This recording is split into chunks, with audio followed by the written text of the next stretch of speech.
Chapter 25. Casual smokers, teenagers, non-smokers. Heavy smokers tend to envy casual smokers. We've all met these characters. Oh, I can go all week without a cigarette. It really doesn't bother me. We think, I wish I were like that. I know this is hard to believe, but no smoker enjoys being a smoker. Never forget, no smoker ever decided to become a smoker, casual or otherwise. Therefore, all smokers feel stupid. Therefore, all smokers have to lie to themselves and other people in a vain attempt to justify their stupidity. I used to be a golf fanatic. I would brag about how often I played, and I wanted to play more. Why do smokers brag about how little they smoke? If that's the true criterion, then surely the true accolade is not to smoke at all. If I said to you, you know, I can go all week without carrots, and it doesn't bother me in the slightest, you would think I was some sort of nutcase. If I enjoy carrots, why would I want to go all week without them? If I don't enjoy them, why would I make such a statement? So, when a smoker makes a statement like, I can go all week without a cigarette, it really doesn't bother me, he's trying to convince both himself and you that he has no problem. But there would be no need to make the statement if he had no problem. What he's really saying is, I managed to survive a whole week without smoking. Like every smoker, he was probably hoping that after this he could survive the rest of his life. But he could only survive a week, and can you imagine how precious that cigarette must have been, having felt deprived for a whole week? This is why casual smokers are effectively more hooked than heavy smokers. Not only is the illusion of pleasure greater, but they have less incentive to quit because they spend less money and are less vulnerable to the health risks. Remember, the only pleasure smokers get is the relief from withdrawal pangs, and as I've already explained, even that pleasure is an illusion. Imagine the little nicotine monster inside your body as a permanent itch, so imperceptible that most of the time you aren't even aware of it. Now, if you have a permanent itch, the natural tendency is to scratch it. As our bodies become more and more immune to nicotine, the natural tendency is to chain smoke. There are three main factors that prevent smokers from chain smoking. 1. Money. Most can't afford to. 2. Health.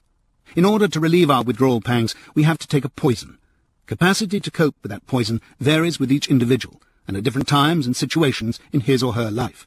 This acts as an automatic restraint. And 3. Discipline. This is imposed by society, the smoker's place of employment, friends and relatives, or the smoker himself as a result of the natural tug-of-war that goes on in every smoker's mind. I used to think of my chain smoking as a weakness. I couldn't understand why my friends could limit their intake to 10 or 20 a day. I knew I was a very strong-willed person. It never occurred to me that most smokers are incapable of chain smoking. You need very strong lungs in order to do it. Some of these 5-a-day smokers, whom heavy smokers tend to envy, smoke 5 a day because physically their constitution can't smoke more, or because they can't afford to smoke more, or because their job or society or their own hatred of being hooked won't allow them to smoke more. Now is a good time to provide a few definitions. The non-smoker. Someone who has never fallen for the trap, but should not be complacent. He is a non-smoker only by the grace of God. All smokers were convinced that they would never become hooked, and some non-smokers keep trying an occasional cigarette. The casual smoker. There are 2 basic classifications of casual smokers. 1. The smoker who has fallen for the trap but doesn't realize it. Don't envy such smokers. They are merely sampling the nectar at the mouth of the pitcher plant, and in all probability will soon be heavy smokers. Remember, just as all alcoholics start off as casual drinkers, so all smokers started off as casual smokers. 2. The smoker who was previously a heavy smoker and thinks he can't stop. These smokers are the most pathetic of all. They fall into various categories, each of which needs separate comment. The 5-a-day smoker. If he enjoys a cigarette, why does he smoke only 5 a day? If he can take it or leave it, why does he bother to smoke at all? Remember, the habit is really the banging of your head against the brick wall to make it relaxing when you stop. The 5-a-day smoker is relieving his withdrawal pangs for less than 1 hour each day. The rest of the day, although he doesn't realize it, he's banging his head against the wall, and does so for most of his life. He's smoking only 5 a day because either he can't afford to smoke more, or he's worried about the health risk. It's easy to convince the heavy smoker that he doesn't enjoy it, but try convincing a casual smoker.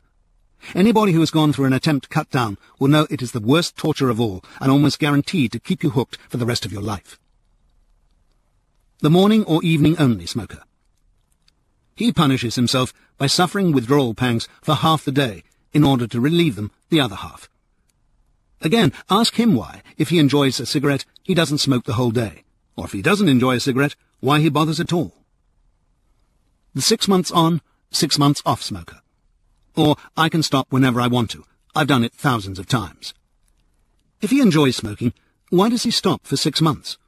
If he doesn't enjoy it, why does he start again? The truth is, he's still hooked. Although he gets rid of the physical addiction, he's left with the main problem, the brainwashing. He hopes each time that he will stop for good, and soon falls for the trap again. Many smokers envy these stoppers and starters. They think, how lucky to be able to control it like that, to smoke when you want to, and stop when you want to.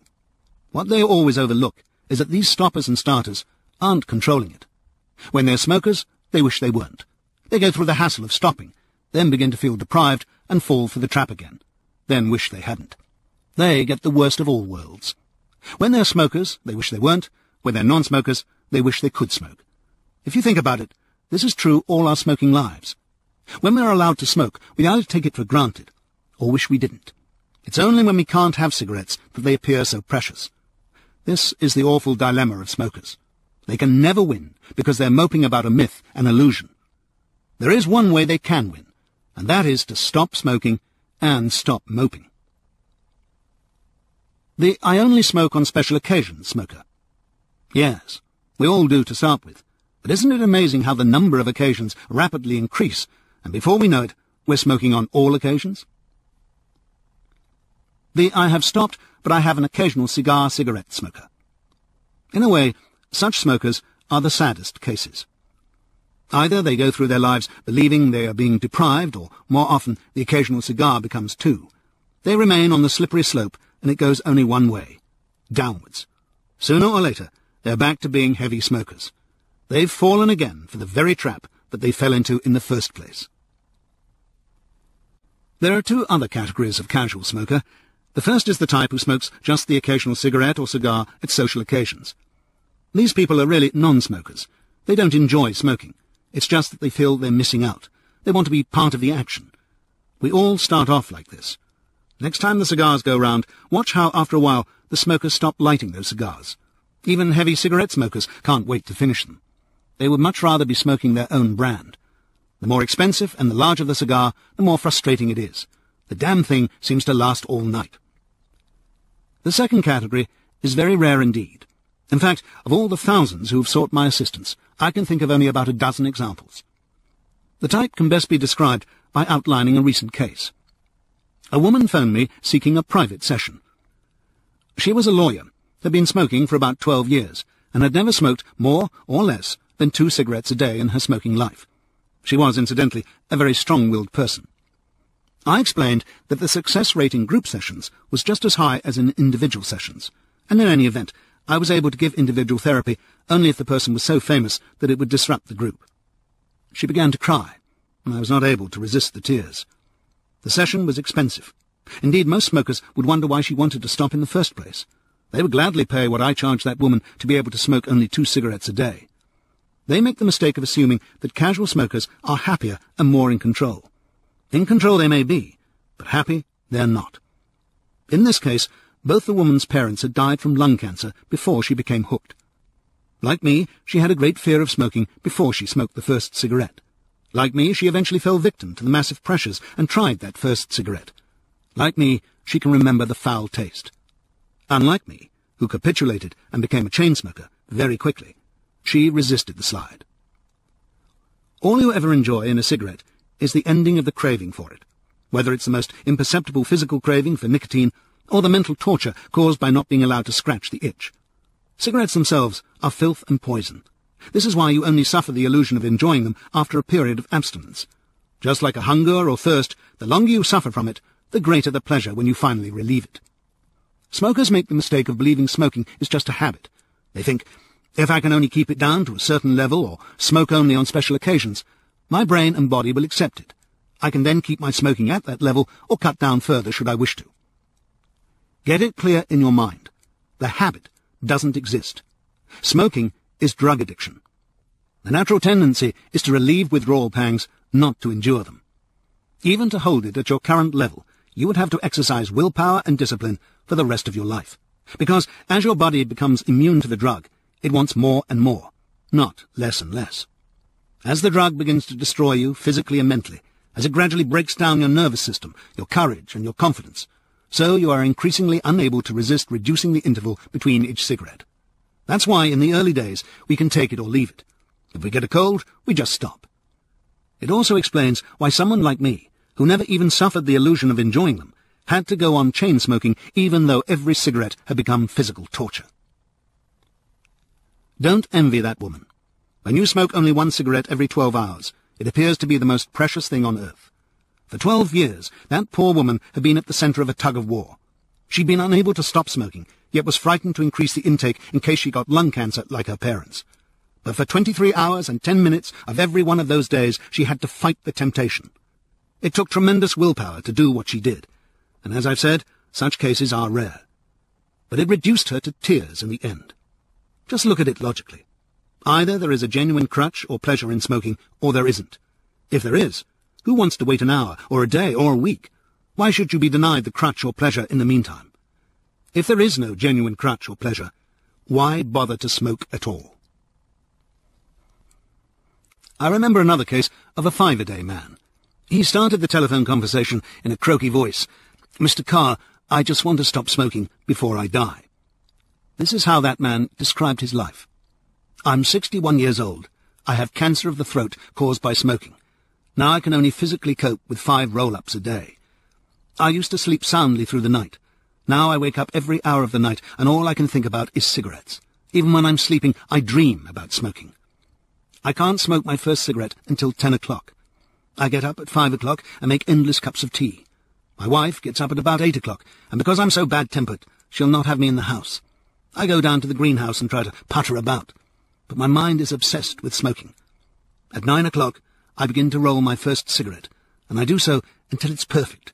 It's not that I need it to be perfect, but it gives me something to do. I then wait for 10 o'clock. When it arrives, my hands are shaking uncontrollably. I don't light the cigarette then. If I do, I have to wait 3 hours for the next one. Eventually, I light the cigarette, take one puff, and extinguish it immediately. By continuing this process, I can make the cigarette last 1 hour. I smoke it down to about 1/4 of an inch, and then wait for the next one. In addition to his other troubles, the poor man had burns all over his lips caused by smoking the cigarette too low. You probably have visions of a pathetic imbecile. Not so. This man was over 6 feet tall and an ex-sergeant in the Marines. He was a former athlete and didn't want to become a smoker. However, during World War II, society believed that cigarettes gave courage, and servicemen were issued free rations of them. This man was virtually ordered to become a smoker. He has spent the rest of his life paying through the nose, subsidizing other people's taxes, and it has ruined him physically and mentally. If he were an animal, our society would have put him out of his misery, yet we still allow mentally and physically healthy young teenagers to become hooked. You may think the above case is exaggerated. It is extreme, but not unique. There are literally thousands of similar stories. That man poured his heart out to me, but you can be sure that many of his friends and acquaintances envied him for being a 5-a-day man. If you think this couldn't happen to you, stop kidding yourself. It is already happening. In any event, smokers are notorious liars, even to themselves. They have to be. Most casual smokers smoke far more cigarettes and on far more occasions than they will admit to. I've had many conversations with so-called 5-a-day smokers, during which they've smoked more than 5 cigarettes in my presence. Observe casual smokers at social events such as weddings and parties. They'll be chain-smoking like the best of them. You don't need to envy casual smokers. You don't need to smoke. Life is infinitely sweeter without cigarettes. Teenagers are generally more difficult to cure, not because they find it difficult to stop, but because either they don't believe they are hooked, or they're at the primary stage of the disease and suffer from the delusion that they will automatically have stopped before the secondary stage. I would particularly like to warn parents of children who loathe smoking not to have a false sense of security. All children loathe the smell and taste of tobacco until they become hooked. You did too at one time. Also, don't be fooled by government scare campaigns. The trap is the same as it always was. Children know that cigarettes kill, but they also know that one cigarette will not. At some stage, they may be influenced by a girlfriend or boyfriend, school friend or work colleague. You may think that all they need to do is try one, which will taste horrible and convince them they could never become hooked. I find society's failure to prevent our children from becoming addicted to nicotine and other drugs to be the most disturbing facet of drug addiction. I have given much thought to this problem and have written a book called How to Stop Your Child Smoking, designed specifically to address the problem of how to prevent your children from becoming hooked and how to help them escape if they've already become hooked. It is a fact that the vast majority of youngsters who become dependent on heavier drugs are introduced to the concept of chemical dependency by first falling for the nicotine trap. If you can help them avoid the nicotine trap, you will greatly reduce their risk of becoming dependent on heavier drugs. I beg you not to be complacent in this matter. It is necessary to protect children at the earliest possible age, and if you have a child, I strongly urge you to read that book. Even if you suspect your child might already be hooked on a drug, the book will provide excellent guidance to assist your child to escape. Chapter 26. The Secret Smoker. The secret smoker should be grouped with casual smokers, but the effects of secret smoking are so insidious that it merits a separate chapter. It can lead to the breakdown of personal relationships. In my case, it nearly caused a divorce. I was 3 weeks into one of my failed attempts to stop. The attempt had been triggered by my wife's worry about my constant wheezing and coughing. I told her I was not worried about my health. She said, "I know you aren't, but how would you feel if you had to watch someone you love systematically destroying himself?" It was an argument that I found irresistible, hence the attempt to stop. The attempt ended after 3 weeks, following a heated argument with an old friend. It didn't register until years afterwards that my devious mind had deliberately set off the argument. I felt justly aggrieved at the time, but I don't believe that it was coincidence, as I had never argued with this particular friend before, nor have I since.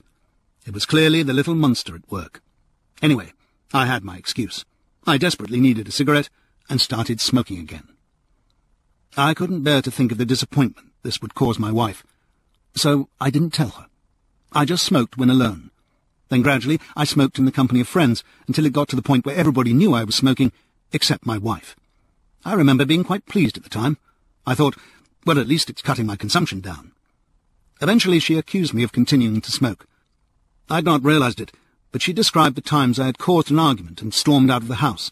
At other times I had taken 2 hours to purchase some minor item, and on occasions, when I would normally have invited her to accompany me, I'd made feeble excuses to go alone. As the antisocial split between smokers and non-smokers widens, there are literally thousands of cases where the company of friends or relatives is restricted or avoided because of this awful weed. The worst thing about secret smoking is that it supports the fallacy in the smoker's mind that he's being deprived. At the same time, it causes a major loss of self-respect. An otherwise honest person may force himself to deceive his family and friends. It has probably happened, or is still happening, to you in some form. It happened to me several times. If you've ever watched the TV detective series Columbo, you know that the theme of each episode is similar. The villain, usually a wealthy and respected businessman, is convinced that he has committed the perfect murder, and his confidence in his crime remaining undetected receives a boost when he discovers that the rather shabby and unimpressive-looking Columbo is in charge of the case. Columbo has this frustrating practice of closing the door after finishing his interrogation, having assured the suspect that he's in the clear. And before the satisfied look has disappeared from the murderer's face, Columbo reappears with, "Just one small point, sir, which I'm sure you can explain." The suspect stammers, and from that point on, we know, and he knows, that Columbo will gradually wear him down. No matter how heinous the crime, from that point on, my sympathies were with the murderer. It was almost as if I were the criminal who knew his crime would be uncovered. That's exactly how those bouts of secret smoking made me feel. The hours of not being allowed to smoke, then sneaking into the garage for a quick smoke, the 10 minutes of shivering in the cold, wondering where the pleasure was. The fear of being caught red-handed. Would she discover where I'd hidden the cigarettes, lighter and cigarette butts? The relief of returning to the house undiscovered, immediately followed by the fear that she would smell the nicotine on my breath and clothes. As I took longer and more frequent risks, the certain knowledge that sooner or later I was bound to be discovered. The final humiliation and shame when that certainty became a fact, followed by the immediate return to chain-smoking. Oh, the joys of being a smoker. Chapter 27. A Social Habit. The main reason why there are more than 15 million ex-smokers in Britain since the 1960s, and even more in the United States, is the social revolution that's taking place. Yes, I know, health and money are the main reasons why we should want to stop, but then they always have been. We don't actually need cancer scares to tell us that cigarettes shatter our lives. These bodies of ours are the most sophisticated objects on the planet, and any smoker knows instantly, from the first puff, that cigarettes are poisonous. The only reason why we ever get involved with smoking is the social pressure of our friends. The only valid plus smoking ever had was that it was at one time considered a perfectly acceptable social habit. Today, it is generally considered, even by smokers themselves, to be an antisocial habit. In the old days, the strong man smoked. If you didn't smoke, you were considered a sissy, and we all worked very hard to become hooked. In every bar or club, the majority of men would be proudly inhaling and exhaling tobacco smoke. There would be the permanent fallout cloud, and all the ceilings that were not regularly decorated soon became yellow or brown. Today, the position is completely reversed. Today's strong man doesn't need to smoke. Today's strong man is not dependent on a drug. With the social revolution, all smokers nowadays are giving serious thought to stopping, and today's smokers are considered to be generally weak people. The most significant trend that I've noticed since writing the first edition of this book in 1985 is the increasing emphasis on the antisocial aspect of smoking. The days when the cigarette was the proud badge of the sophisticated woman or the tough guy have gone forever. Everyone now knows that the only reason why people continue to smoke is that they have failed to stop or are too frightened to try. Every day, as the smoker is pilloried by office bans, extended bans in public places, and attacks from holier-than-thou ex-smokers, so the mannerisms of smokers are changing. I've recently seen situations that I remember witnessing as a boy, but haven't seen for years, like smokers flicking ash into their hands or pockets because they're too embarrassed to ask for an ashtray. I was in a restaurant some years ago. It was midnight. Everyone had stopped eating. At a time when the cigarettes and cigars are normally rife, not one person was smoking. I conceitedly thought, I'm beginning to make an impression. I asked the waiter, "Is this now a non-smoking restaurant?" The reply was negative. I thought, that's strange. I know that a lot of people are stopping, but there must be one smoker here. Eventually, someone lit up in a corner, and the result was like a series of beacons going on through the restaurant. All those other smokers had been sitting there thinking, surely I can't be the only smoker here. Many smokers won't smoke between courses now because they feel so self-conscious. Many not only apologize to people at the same table, but also look around to see if they'll get flack from elsewhere. As every day more and more smokers leave the sinking ship, so those left on it become terrified they'll be the last. Don't let it be you. Chapter 28. Timing. Timing is important. Our society treats smoking flippantly, as a slightly distasteful habit that can injure your health. It's not. It is drug addiction, a disease, and the number one killer in society. The worst thing that happens in most smokers' lives is getting hooked on that awful weed. If they stay hooked, horrendous things happen. Timing is important to give yourself the right to a proper cure. First of all, identify the times or occasions when smoking appears to be important to you. If you're a business person and smoke for the illusion of relief of stress, pick a relatively slack period. A good idea is to choose your annual vacation. If you smoke mainly during boring or relaxing periods, do the opposite. In any event, take the matter seriously and make the attempt to stop the most important thing in your life. Look ahead for a period of about 3 weeks and try to anticipate any event that might lead to failure. Occasions like a wedding or Christmas need not deter you, providing you anticipate them in advance, and don't feel you'll be deprived. Don't attempt to cut down in the meantime, as this will only create the illusion that the cigarette is enjoyable. In fact, it helps to force as many of the filthy things down your throat as possible. While you're smoking that last cigarette, be conscious of the bad smell and taste, and think how marvelous it will be when you allow yourself to stop doing it.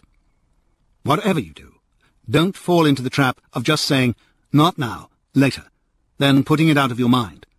Work out your timetable now, and look forward to it. Remember, you aren't giving anything up. On the contrary, you're about to receive marvelous positive gains. For years, I've been saying that I know more about the mysteries of smoking than anyone on this planet. The problem is this. Although every smoker smokes purely to relieve the chemical craving for nicotine, it is not the nicotine addiction itself that hooks the smoker, but the brainwashing that results from that addiction. An intelligent person will fall for a confidence trick, but only a fool will go on falling for it once he realizes that it is a confidence trick. Fortunately, most smokers aren't fools. They only think they are. Each individual smoker has his own private brainwashing. That's why there appears to be such a wide range of different types of smoker, which only serves to compound the mysteries. With the benefit of the years of feedback that I've had since the original publication of this book, and bearing in mind that each day I learn something new about smoking, I was agreeably surprised to realize that the philosophy I propounded in the first edition was still sound. The knowledge that I've accumulated over the years is how to better communicate that philosophy to each individual smoker. I know that every smoker can not only find it easy to stop, but can also actually enjoy the process. But that fact is pointless and exceedingly frustrating unless I can make the smoker realize it. Many people have said to me, "You say continue to smoke until you finish the book." This either makes the smoker take ages to read the book or does not finish it, period. Therefore, you should change that instruction. This sounds logical, but I know that if the instruction were stop immediately, some smokers wouldn't even start reading the book. I had a smoker consult me in the early days. He said, "I really resent having to seek your help. I know I'm strong-willed. In every other area of my life, I'm in control. Why is it that all these other smokers are stopping by their own willpower, yet I have to come to you?" He continued, "I think I could do it on my own if I could smoke while I was doing it." This may sound like a contradiction, but I know what the man meant. We think of stopping smoking as something that is very difficult to do. What do we need when we have something difficult to do? We need our little friend. So stopping smoking appears to be a double blow. Not only do we have a difficult task to perform, which is hard enough, but also the crutch on which we normally rely on such occasions is no longer available. It didn't occur to me until long after the man had left that my instruction to keep smoking is the real beauty of my method. You can continue to smoke while you go through the process of stopping. You get rid of all your doubts and fears first, and when you extinguish that final cigarette, you are already a non-smoker and enjoying being one.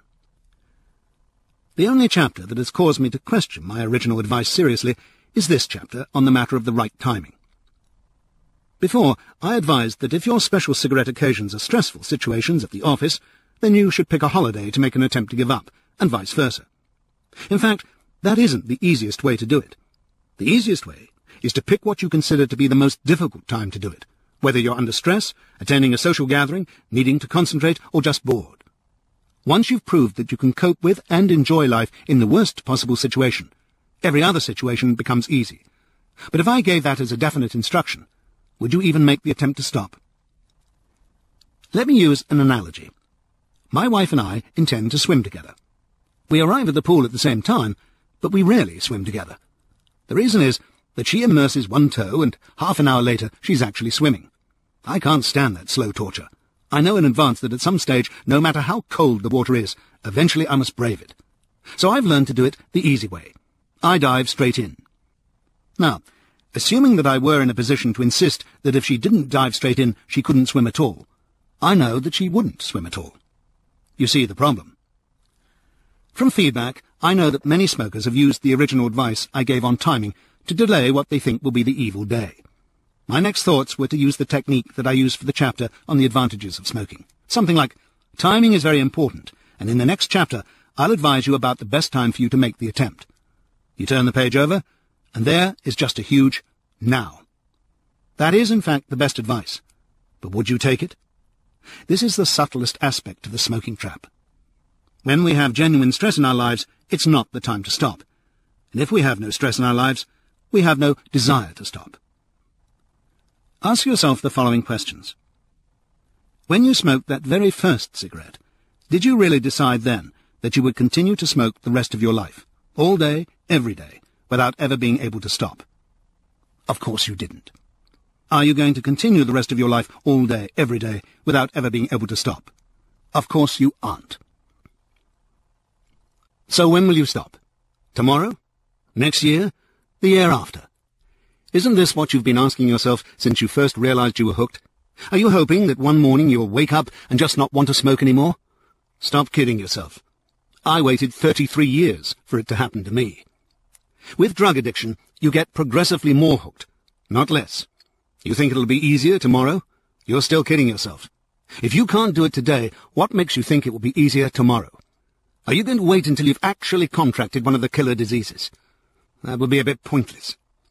The real trap is the belief that now isn't the right time. It will always be easier tomorrow. We believe that we live stressful lives. In fact, we don't. We've taken most genuine stress out of our lives. When you leave your home, You don't live in fear of being attacked by wild animals. Most of us don't have to worry where our next meal is coming from, or whether we'll have a roof over our head tonight. Just think of the life of a wild animal. Every time a rabbit comes out of its burrow, it's risking its life. But the rabbit can handle it. It's got adrenaline and other hormones. So do we. The truth is, the most stressful periods for any creature are early childhood and adolescence. But 3 billion years of natural selection have equipped us to cope with stress. I was 5 years old when World War II started. We were bombed out, and I was separated from my parents for 2 years. I was billeted with people who treated me unkindly. It was an unpleasant period in my life, but I was able to cope with it. I don't believe it has left me with any permanent scars. On the contrary, I believe it's made me a stronger person. When I look back on my life, there has only been one thing that I couldn't handle, and that was my slavery to that damned weed. A few years ago, I thought I had all the worries in the world. I was suicidal, not in the sense that I would have jumped off a roof, but in the sense that I knew that smoking would soon kill me. I argued that if this was life with my crutch, life just wouldn't be worth living without it. What I didn't realize was that when you're physically and mentally depressed, everything gets you down. Now, I feel like a young boy again. Only one thing made the change in my life. I'm now out of the smoking pit. I know it's a cliché to say, if you haven't got your health, you've got nothing, but it's absolutely true. I used to think that physical fitness fanatics like golfer Gary Player were a pain. I used to claim there's more to life than feeling fit. There's booze and tobacco. That's nonsense. When you feel physically and mentally strong, you can enjoy the highs and handle the lows. We confuse responsibility with stress. Responsibility becomes stressful only when you don't feel strong enough to handle it. The Richard Burtons of this world are physically and mentally strong. What destroys them is not the stresses of life, their jobs or old age, but the so-called crutches they turn to, which are just illusions. Sadly, in his case, and for millions like him, the crutches kill. Look at it this way. You've already decided that you're not going to stay in the trap the rest of your life. Therefore, at some time in your life, whether you find it easy or difficult, you'll have to go through the process of getting free. Smoking is not a habit or pleasure. It's drug addiction and a disease. We've already established that far from being easier to stop tomorrow, it will get progressively harder. With a disease that's going to get progressively worse, the time to get rid of it is now, or as near to now as you can manage. Just think how quickly each week of our lives comes and goes. That's all it takes. Just think how nice it would be to enjoy the rest of your life without that ever-increasing black shadow hanging over you. And if you follow all my instructions, you won't even have to wait 5 days. You'll not only find it easy after extinguishing the final cigarette, you'll enjoy it. Chapter 29. Will I miss the cigarette? No. Once that little nicotine monster is dead, and your body stops craving nicotine, any remaining brainwashing will vanish. You'll find that you'll be both physically and mentally better equipped, not only to cope with the stresses and strains of life, but also to enjoy the good times to the fullest. There's only one danger, and that is the influence of people who are still smoking. The other man's grass is always greener is commonplace in many aspects of our lives, and is easily understandable. Why is it in the case of smoking, where the disadvantages are so enormous compared to even the illusory advantages, that ex-smokers tend to envy the smoker? With all the brainwashing of our childhood, it's quite understandable that we fall into the trap. Why is it that once we realize what a fool's game it is, and many of us manage to kick the habit, we walk straight back into the same trap? It's the influence of smokers. It usually happens on social occasions, particularly after a meal. The smoker lights up, and the ex-smoker has a pang. This is indeed a curious anomaly, particularly if you consider this piece of market research. Not only is every non-smoker in the world happy to be a non-smoker, but every smoker in the world, even with his warped, addicted, brainwashed mind, suffering the delusion that he enjoys smoking or it relaxes him, also wishes he had never become hooked in the first place. So why do some ex-smokers envy the smoker on these occasions? There are 2 reasons. 1. Just one cigarette. Remember, it doesn't exist. Stop seeing that isolated occasion and start looking at it from the point of view of the smoker. You may be envying him, but he doesn't approve of himself. He envies you. Start observing other smokers. They can be the most powerful boost of all to help you quit. Notice how quickly the cigarette burns, how quickly the smoker has to light up another one. Notice particularly that the smoker is not aware that he's smoking the cigarette. Even lighting up appears to be automatic. Remember, he's not enjoying it. It's just that he cannot enjoy himself without it. Particularly remember that when he leaves your company, he's going to have to go on smoking. The next morning, when he wakes up with a chest like a cesspit, he's going to have to carry on choking himself. The next day, he has a pain in the chest. The next National Smoke-Out Day. The next time he inadvertently sees the government health warning. The next time there's a cancer scare. The next time he's in church, on a train, visiting a hospital, library, dentist, doctor or supermarket. The next time he's in the company of a non-smoker. He has to continue this lifetime chain of paying through the nose just for the privilege of destroying himself physically and mentally. He's facing a lifetime of filth, bad breath, stained teeth, slavery, self-destruction, and black shadows at the back of his mind. And all of this is to achieve what purpose? The illusion of trying to get back to the state he was in before he became hooked in the first place. 2. The second reason why some ex-smokers have pangs on these occasions is that the smoker is doing something. That is, smoking a cigarette, and the non-smoker is not, so he tends to feel deprived. Get it clear in your mind before you start. It is not the non-smoker who is being deprived. It is the poor smoker who is being deprived of health, energy, money, confidence, peace of mind, courage, tranquility, freedom, self-respect.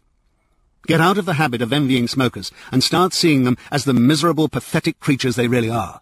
I know. I was the world's worst. That's why you're listening to this book, and the ones who can't face up to it, who will have to go on killing themselves, are the most pathetic of all. You wouldn't envy a heroin addict. Heroin kills hundreds of people every year. Nicotine kills more than 4 million a year, worldwide.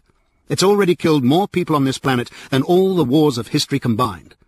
Like all drug addictions, yours won't get better. Each year, it will get worse and worse. If you don't enjoy being a smoker today, you'll enjoy it even less tomorrow. Don't envy other smokers. Pity them. Believe me, they need your pity. Chapter 30. Will I put on weight? This is another myth about smoking, spread mainly by smokers, who, when attempting to stop on the willpower method, substitute sweets or other foods to help relieve withdrawal pangs. The withdrawal pangs of nicotine are very similar to hunger pangs, and the two are easily confused. However, whereas the pangs of hunger can be satisfied by food, the withdrawal pangs of nicotine are never completely satisfied. As with any drug, after a while the body becomes immune, and the drug ceases to relieve the withdrawal pangs completely. As soon as we extinguish a cigarette, the nicotine rapidly leaves our body, so that the nicotine addict has a permanent hunger. The natural inclination is eventually to chain smoke. However, most smokers are prevented from doing this for one or both of the two reasons. 1, money. They can't afford to increase their intake. 2, health. In order to relieve the withdrawal pangs, smokers have to intake a poison, which acts as an automatic check on the number of cigarettes they can smoke. The smoker is therefore left with a permanent hunger that he can never satisfy. This is why many smokers turn to overeating, heavy drinking, or even harder drugs in order to satisfy the void. Most alcoholics are heavy smokers. I wonder if it's really a smoking problem. For the smoker, the normal tendency is to start by substituting nicotine for food. During my own nightmare years, I got to the stage where I cut out breakfast and lunch completely. I would chain smoke during the day. In the later years, I would actually look forward to the evenings, only because then I could stop smoking. However, I would be picking at food all evening. I thought it was hunger, but it was really the withdrawal pangs from nicotine. In other words, during the day I would substitute nicotine for food, and during the evenings I would substitute food for nicotine. In those days, I was 28 pounds heavier than I am now, and there was nothing I could do about it. Once that little monster leaves your body, the awful feeling of insecurity ends. Your confidence returns, together with a marvellous feeling of self-respect. You obtain the assurance to take control of your life, not only in your eating habits, but also in all the other ways. This is one of the many great advantages of being free from the weed. As I've said, the weight myth is due to using substitutes during the withdrawal period. In fact, they don't make it easier to stop, they make it harder. This is explained in greater detail in a later chapter dealing with substitutes. Provided you follow all the instructions, weight gain should not be a problem. Chapter 31. Avoid false incentives. Many smokers, while trying to stop on the willpower method, try to increase the motivation to stop by building up false incentives. There are many examples of this. A typical one is, my family and I can have a wonderful vacation on the money I'll save. This appears to be a logical and sensible approach, but in fact it's false, because any self-respecting smoker would rather smoke 52 weeks in the year and not have a vacation. In any case, there is doubt in the smoker's mind. Not only will he have to abstain for 50 weeks, but will he even enjoy that vacation without a cigarette? All this does is to increase the sacrifice that the smoker feels he's making, which makes the cigarette even more precious in his mind. Instead, concentrate on the other side. What am I getting out of it? Why do I need to smoke? Another example? I'll be able to afford a better car. Well, that's true, and the incentive may make you abstain until you get that car. But once the novelty is gone, you'll feel deprived, and sooner or later you'll fall for the trap again. Another typical example is office or family pacts. These have the advantage of eliminating temptation for certain periods of the day. However, they generally fail for the following reasons. 1. The incentive is false. Why should you want to stop smoking just because other people are doing so? All this does is create an additional pressure, which increases the feeling of sacrifice. It's fine if all smokers genuinely want to stop at one particular time. However, you can't force smokers to stop, and although all smokers secretly want to stop, until they're ready to do so, a pact just creates additional pressure, which increases their desire to smoke. This turns them into secret smokers, which further increases the feeling of dependency. 2. The rotten apple theory, or dependency on one another.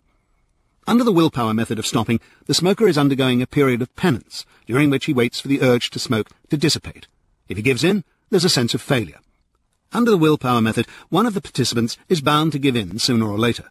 The other participants now have the excuse that they've been waiting for. It's not their fault. They would have held out. It's just that Fred has let them down. The truth is that most of them have already been cheating. 3.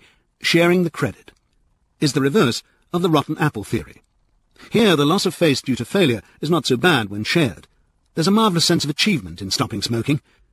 When you're doing it alone, the acclaim you receive from your friends, relatives, and colleagues can be a tremendous boost to help you over the first few days.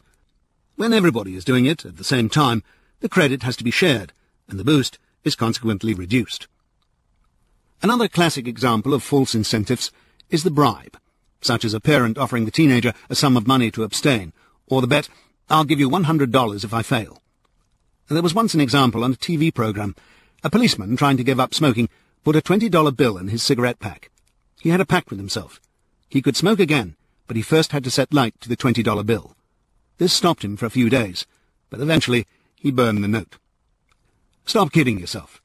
If the $100,000 that the average smoker will spend in his lifetime, or the 1 in 2 risk of horrendous diseases, or the lifetime of bad breath, mental and physical torture and slavery, or the disdain of most of the population and his own self-hatred won't stop the smoker, a few phony incentives will not make the slightest bit of difference.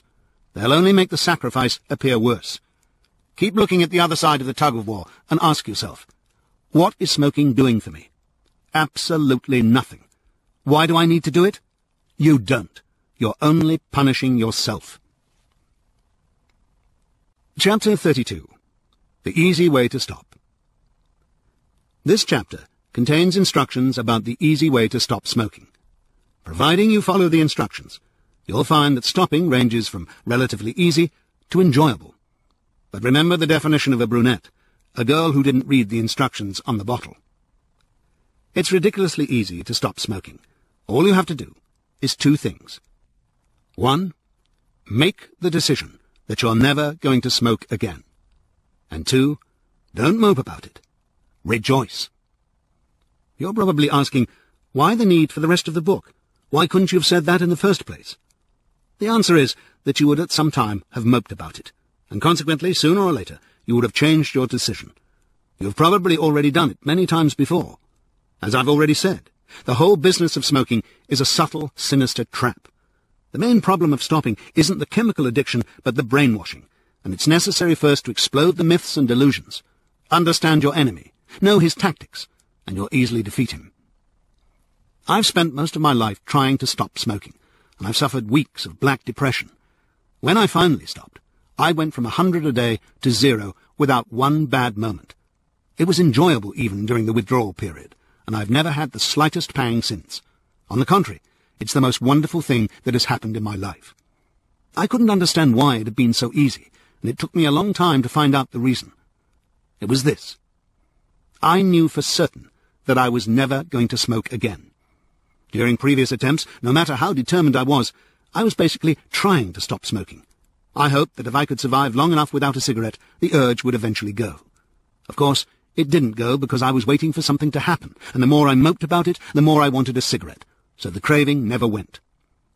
My final attempt was different. Like all smokers nowadays, I'd been giving the problem serious thought. Up to then, whenever I failed, I consoled myself with the thought that it would be easier next time. It had never occurred to me that I would have to go on smoking the rest of my life. This latter thought filled me with horror and started me thinking very deeply about the subject. Instead of lighting up cigarettes subconsciously, I began to analyze my feelings as I was smoking them. This confirmed what I already knew. I wasn't enjoying them, and they were filthy and disgusting. I started looking at non-smokers. Until then, I had always regarded non-smokers as wishy-washy, unsociable, finicky people. However, when I examined them, they appeared, if anything, stronger and more relaxed. They appeared to be able to cope with the stresses and strains of life, and they seemed to enjoy social functions more than the smokers. They certainly had more sparkle and zest than smokers. I started talking to ex-smokers. Up to this point, I'd regarded ex-smokers as people who'd been forced to give up smoking for health and money reasons, and who were always secretly longing for a cigarette. A few did say, "You get the odd pangs, but they're so few and far between they aren't worth bothering about." But most said, "Miss it? You must be joking. I've never felt better in my life." Talking to ex-smokers exploded another myth that I'd always had in my mind. I had thought that there was an inherent weakness in me, and it suddenly dawned on me that all smokers go through this private nightmare. Basically, I said to myself, millions of people are stopping now and leading perfectly happy lives. I didn't need cigarettes before I started, and I can remember having to work hard to get used to the filthy things. So why do I need them now? In any event, I didn't enjoy smoking. I hated the whole filthy ritual, and I didn't want to spend the rest of my life being the slave of this disgusting weed. I then said to myself, "Alan, whether you like it or not, you have smoked your last cigarette." I knew right from that point that I would never smoke again. I wasn't expecting it to be easy. In fact, just the reverse. I fully believed that I was in for months of black depression, and that I would spend the rest of my life having the occasional pang. Instead, it has been absolute bliss right from the start. It took me a long time to work out why it had been so easy, and why this time I hadn't suffered those terrifying withdrawal pangs. The reason is that they don't exist. It is the doubt and uncertainty that causes the pangs. The beautiful truth is, it's easy to stop smoking. It's only the indecision and moping about it that makes it difficult.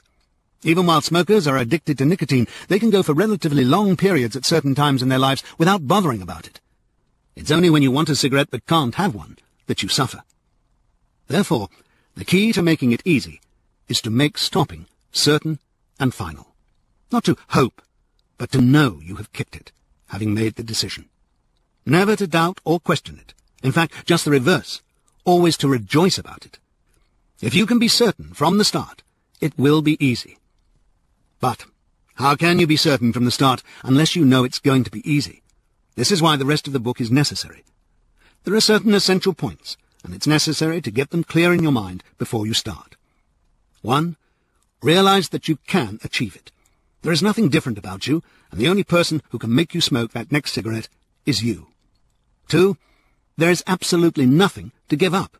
On the contrary, there are enormous positive gains to be had. I don't only mean you'll be healthier and richer. I mean you will enjoy the good times more and be less miserable during the bad times. 3. Get it clear in your head that there is no such thing as one cigarette. Smoking is a drug addiction and a chain reaction. By moaning about the odd cigarette, you'll only be punishing yourself needlessly. 4. See the whole business of smoking not as a sociable habit that might injure you, but as drug addiction. Face up to the fact that whether you like it or not, you have got the disease. It will not go away because you bury your head in the sand. Remember, like all crippling diseases, it not only lasts for life, but gets worse and worse. The easiest time to cure it is now. 5. Separate the disease, the chemical addiction, from the frame of mind of being a smoker or a non-smoker. All smokers, if given the opportunity to go back to the time before they became hooked, would jump at that opportunity. You have that opportunity today. Don't even think about it as giving up smoking. When you've made the final decision that you have smoked your last cigarette, you'll already be a non-smoker. A smoker is one of those poor wretches who have to go through life destroying themselves with cigarettes. A non-smoker is someone who doesn't. Once you've made that final decision, you have already achieved your object. Rejoice in the fact. Don't sit around moping, waiting for the chemical addiction to go. Get out and enjoy life immediately. Life is marvelous, even when you're addicted to nicotine, and each day it will get better when you aren't. The key to making it easy to quit smoking is to be certain that you will succeed in abstaining completely during the withdrawal period, maximum 3 weeks. If you're in the correct frame of mind, you'll find it ridiculously easy. By this stage, if you've opened your mind as I requested at the beginning, you will already have decided you're going to stop. You should now have a feeling of excitement, like a dog straining at the leash, unable to wait to get the poison out of your system. If you have a feeling of doom and gloom, it'll be for one of the following reasons. 1. Something has not gelled in your mind. Re-listen to the previous 5 points, and ask yourself if you believe them to be true. If you doubt any point, re-listen to the appropriate sections in the book. 2. You fear failure itself. Don't worry. Just listen on. You will succeed. The whole business of smoking is like a confidence trick on a gigantic scale. Intelligent people fall for confidence tricks, but it's only a fool who, having once found out about the trick, goes on kidding himself. And 3. You agree with everything, but you're still miserable. Don't be. Open your eyes. Something marvelous is happening. You're about to escape from the prison. It's essential to start with the correct frame of mind. Isn't it great that I'm a non-smoker?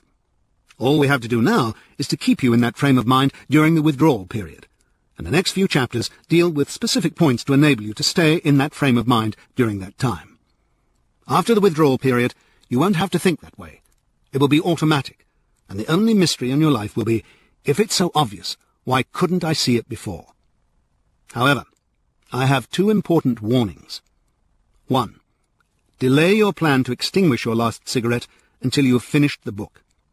And 2. I've mentioned several times a withdrawal period of up to 3 weeks. This can cause misunderstanding. First, you may subconsciously feel that you have to suffer for 3 weeks. You don't. Secondly, avoid the trap of thinking, somehow I've just got to abstain for 3 weeks and then I'll be free. Nothing will actually happen after 3 weeks. You won't suddenly feel like a non-smoker. Non-smokers don't feel any different from smokers. If you're moping about stopping during the 3 weeks, in all probability you will still be moping about it after the 3 weeks. What I'm saying is, if you can start right now by saying, I am never going to smoke again, isn't it wonderful? After 3 weeks, you'll be completely free. Whereas if you say, if only I can survive 3 weeks without a cigarette, you'll be dying for a cigarette after the 3 weeks are up. Chapter 33. The Withdrawal Period. For up to 3 weeks after your final cigarette, you may be aware of the withdrawal pangs of nicotine. However, there's no need to suffer from them.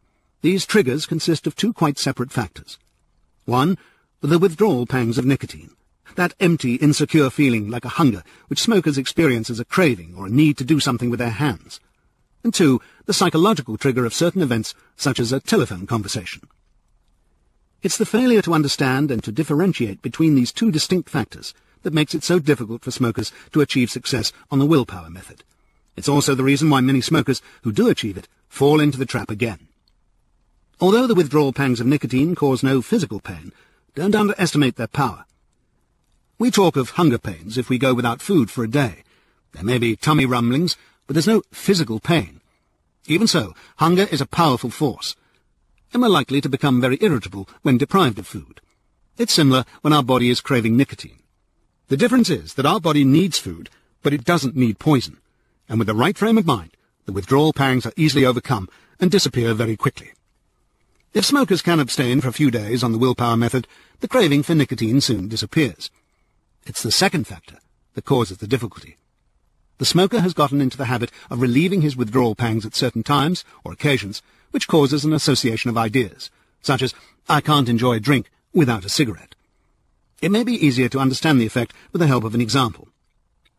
You have a car for a few years, and let's say the turn indicator is on the left of the steering column.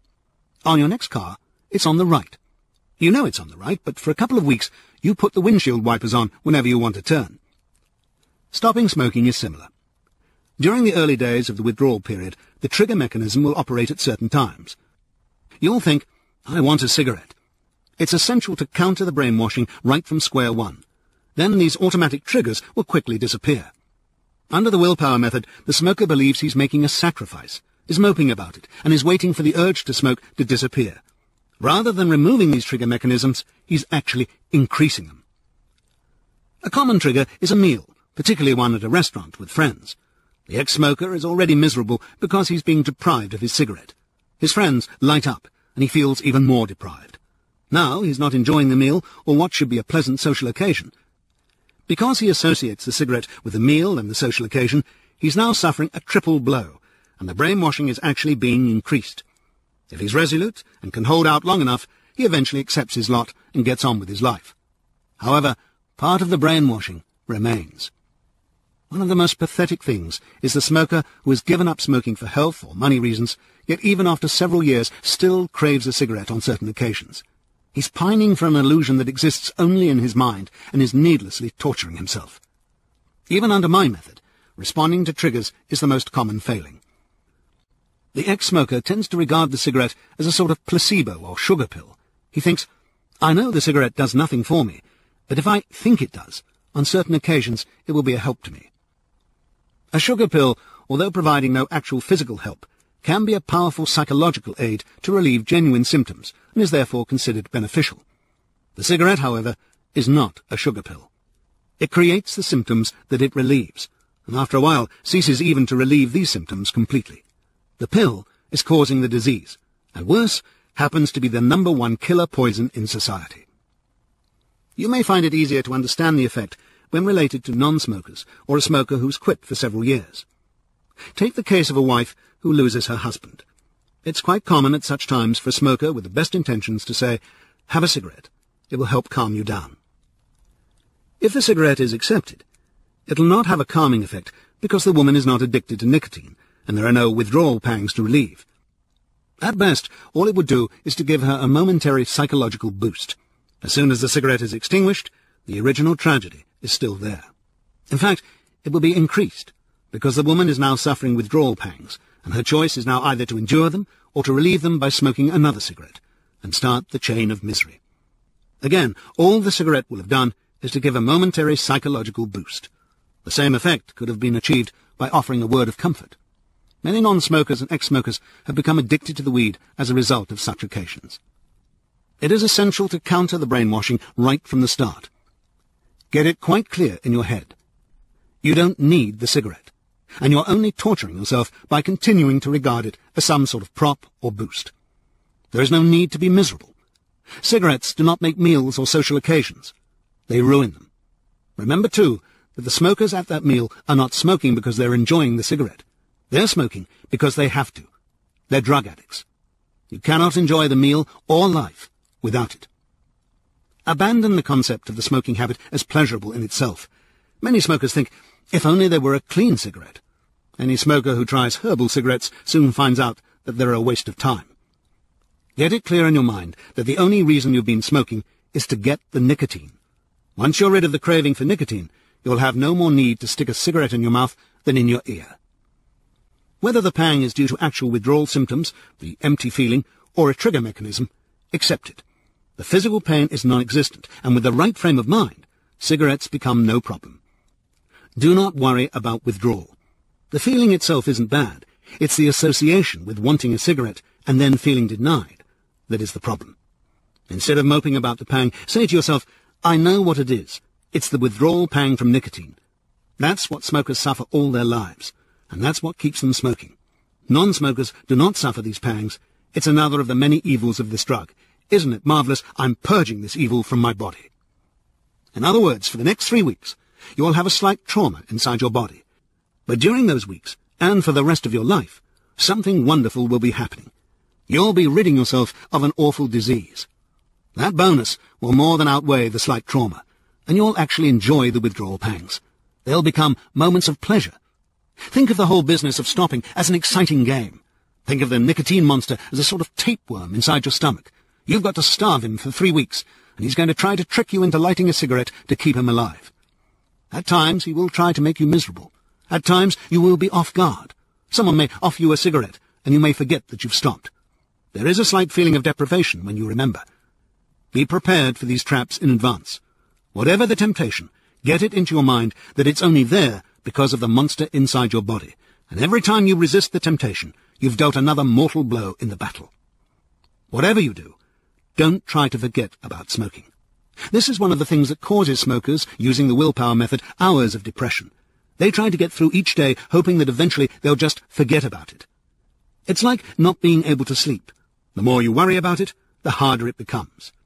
In any event, you won't be able to forget about it. For the first few days, the little monster will keep reminding you, and you won't be able to avoid it.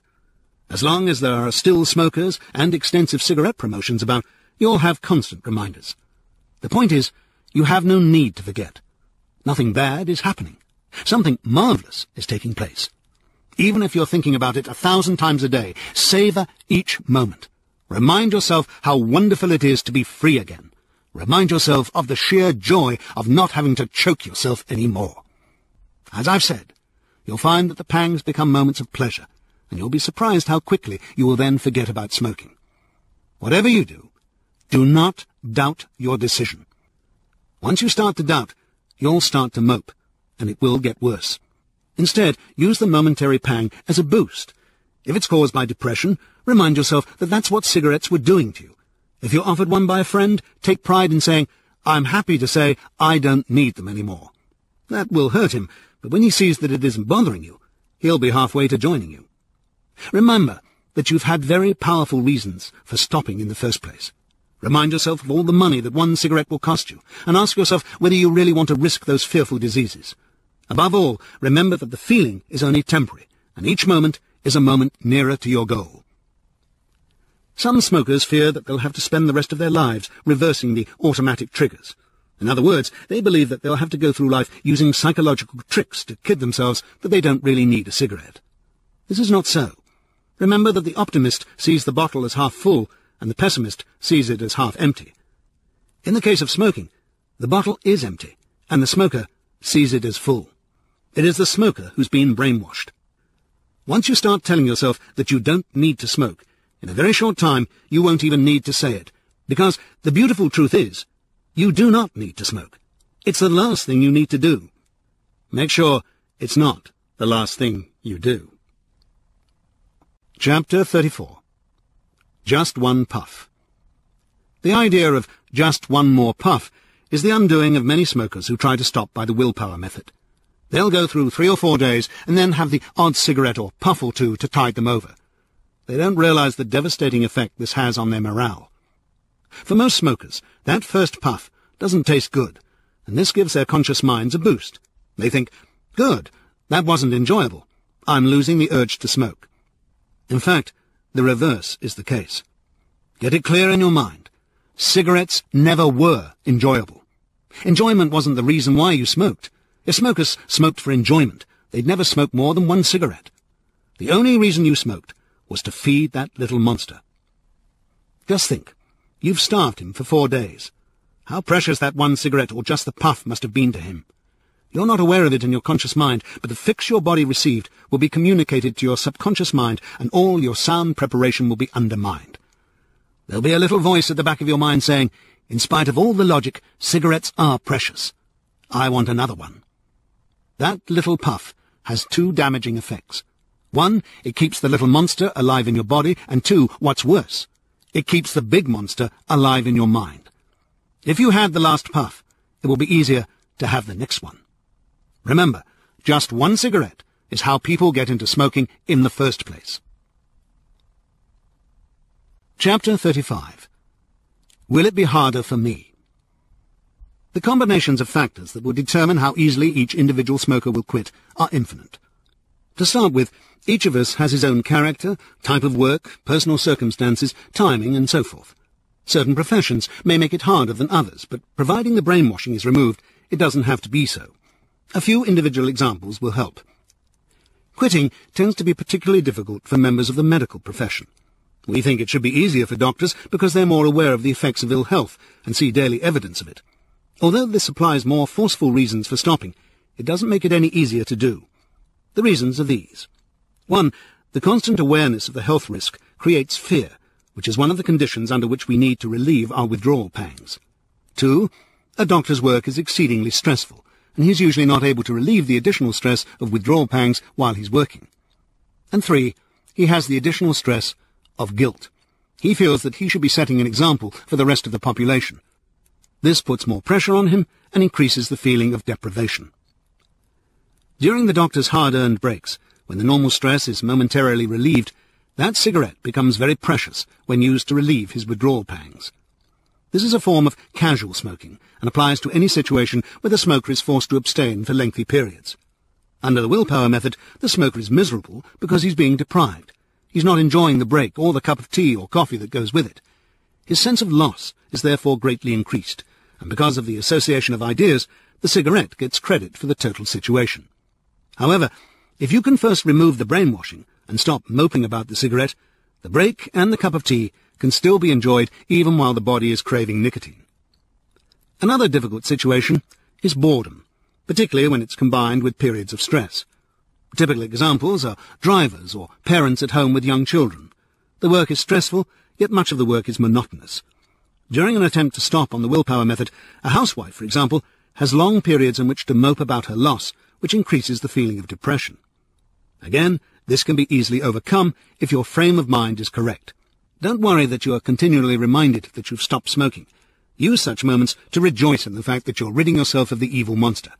If you have a positive frame of mind, these pangs can become moments of pleasure. Remember, any smoker, regardless of age, sex, intelligence, or profession, can find it easy and enjoyable to stop, provided you follow all the instructions. Chapter 36. The Main Reasons for Failure. There are 2 main reasons for failure. The first is the influence of other smokers. At a weak moment or during a social occasion, somebody will light up. I've already dealt with this topic at length. Use that moment to remind yourself that there's no such thing as one cigarette. Rejoice in the fact that you've broken the chain. Remember that the smoker envies you, and feel sorry for him. Believe me, he needs your pity. The other main reason for failure is having a bad day. Get it clear in your mind before you start that whether you're a smoker or a non-smoker, there are good days and bad days. Life is a matter of relativity, and you can't have ups without having downs. The problem with the willpower method of stopping is that as soon as the smoker has a bad day, he starts moping for a cigarette, and all he does is make a bad day worse. The non-smoker is better equipped, not only physically, but also mentally, to cope with the stresses and strains of life. If you have a bad day during the withdrawal period, just take it on the chin. Remind yourself that you've had bad days when you smoked, otherwise you wouldn't have decided to stop. Instead of moping about it, say to yourself something like, "Okay, today is not so good, but smoking is not going to cure it. Tomorrow will be better, and at least I've got a marvellous bonus at the moment. I've kicked that awful cigarette habit." When you're a smoker, you have to block your mind to the bad side of smoking. Smokers never have smoker's coughs, just permanent colds. When your car breaks down in the middle of nowhere, you light a cigarette. But are you happy and cheerful? Of course you aren't. Once you stop smoking, the tendency is to blame everything that goes wrong in your life on the fact that you've stopped.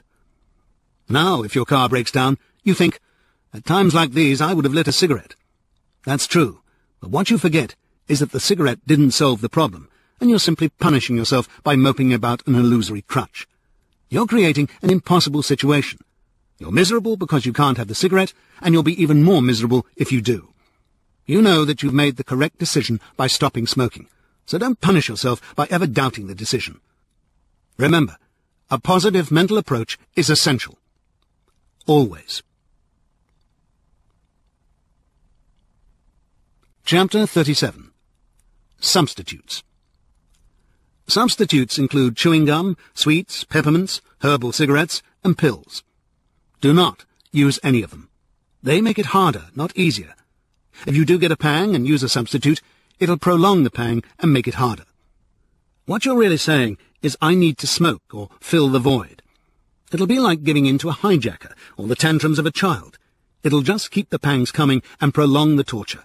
In any event, the substitutes will not relieve the pangs. Your craving is for nicotine, not food. All it will do is keep you thinking about smoking. Remember these points. 1. There is no substitute for nicotine. 2. You don't need nicotine. It's not food, it's poison. When the pangs come, remind yourself that it is smokers who suffer withdrawal pangs, not non-smokers. See the pangs as another evil of the drug. See them as the death of a monster. Remember, cigarettes create the void. They don't fill it. The quicker you teach your brain that you don't need to smoke or do anything else in its place, the sooner you'll be free. In particular, avoid any product that contains nicotine, whether it be gum, patch, nasal spray, or the latest gimmick. It's true that a small proportion of smokers who attempt to quit by using nicotine substitutes do succeed and attribute their success to such use. However, they quit in spite of the substitute and not because of it. It's unfortunate that many doctors still recommend nicotine replacement therapy, NRT. This is not surprising, because if you don't fully understand the nicotine trap, NRT sounds very logical. It's based on the belief that when you attempt to quit smoking, you have two powerful enemies to defeat. You must, 1, break the habit, 2, survive the terrible physical nicotine withdrawal pains.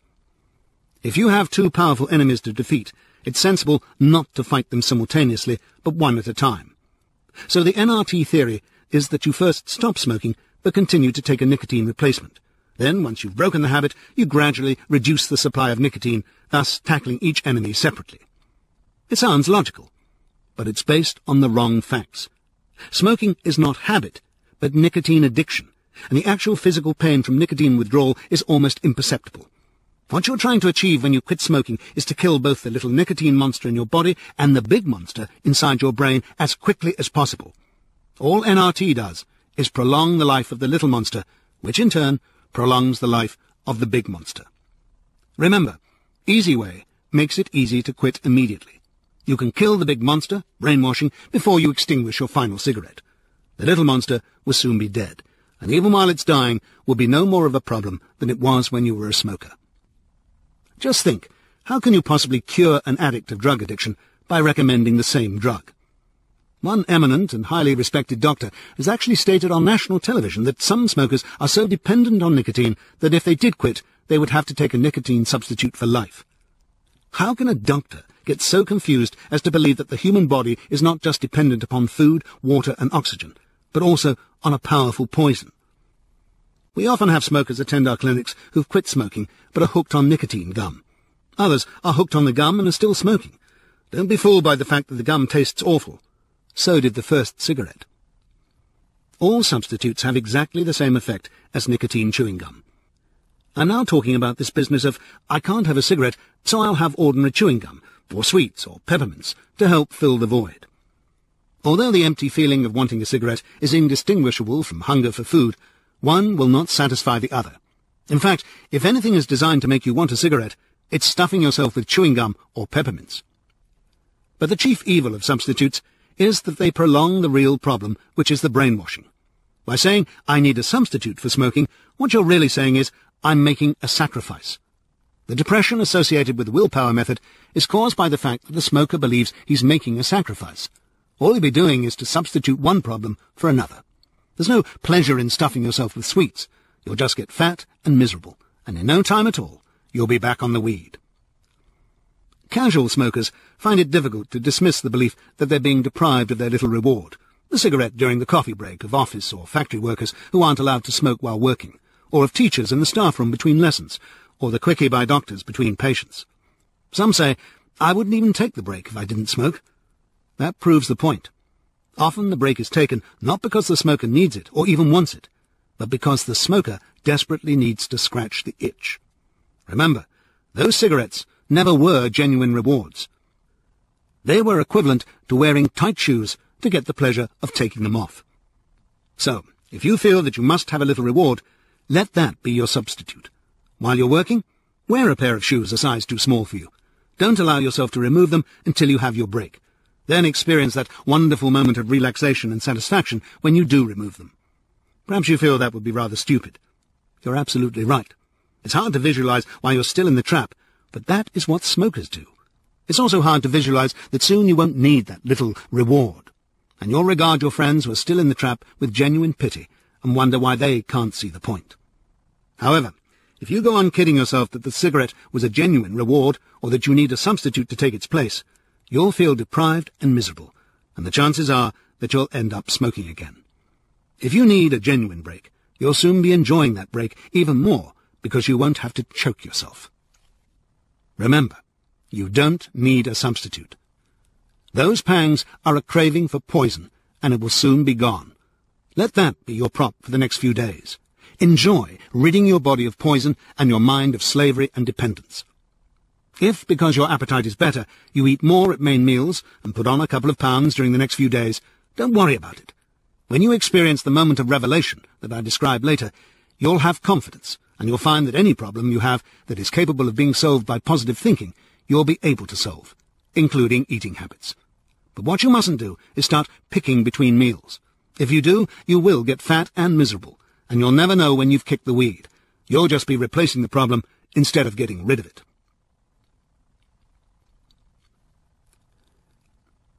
Chapter 38. Should I avoid temptation situations? I've been categorical in my advice so far, and would ask you to treat this advice as instruction rather than suggestion.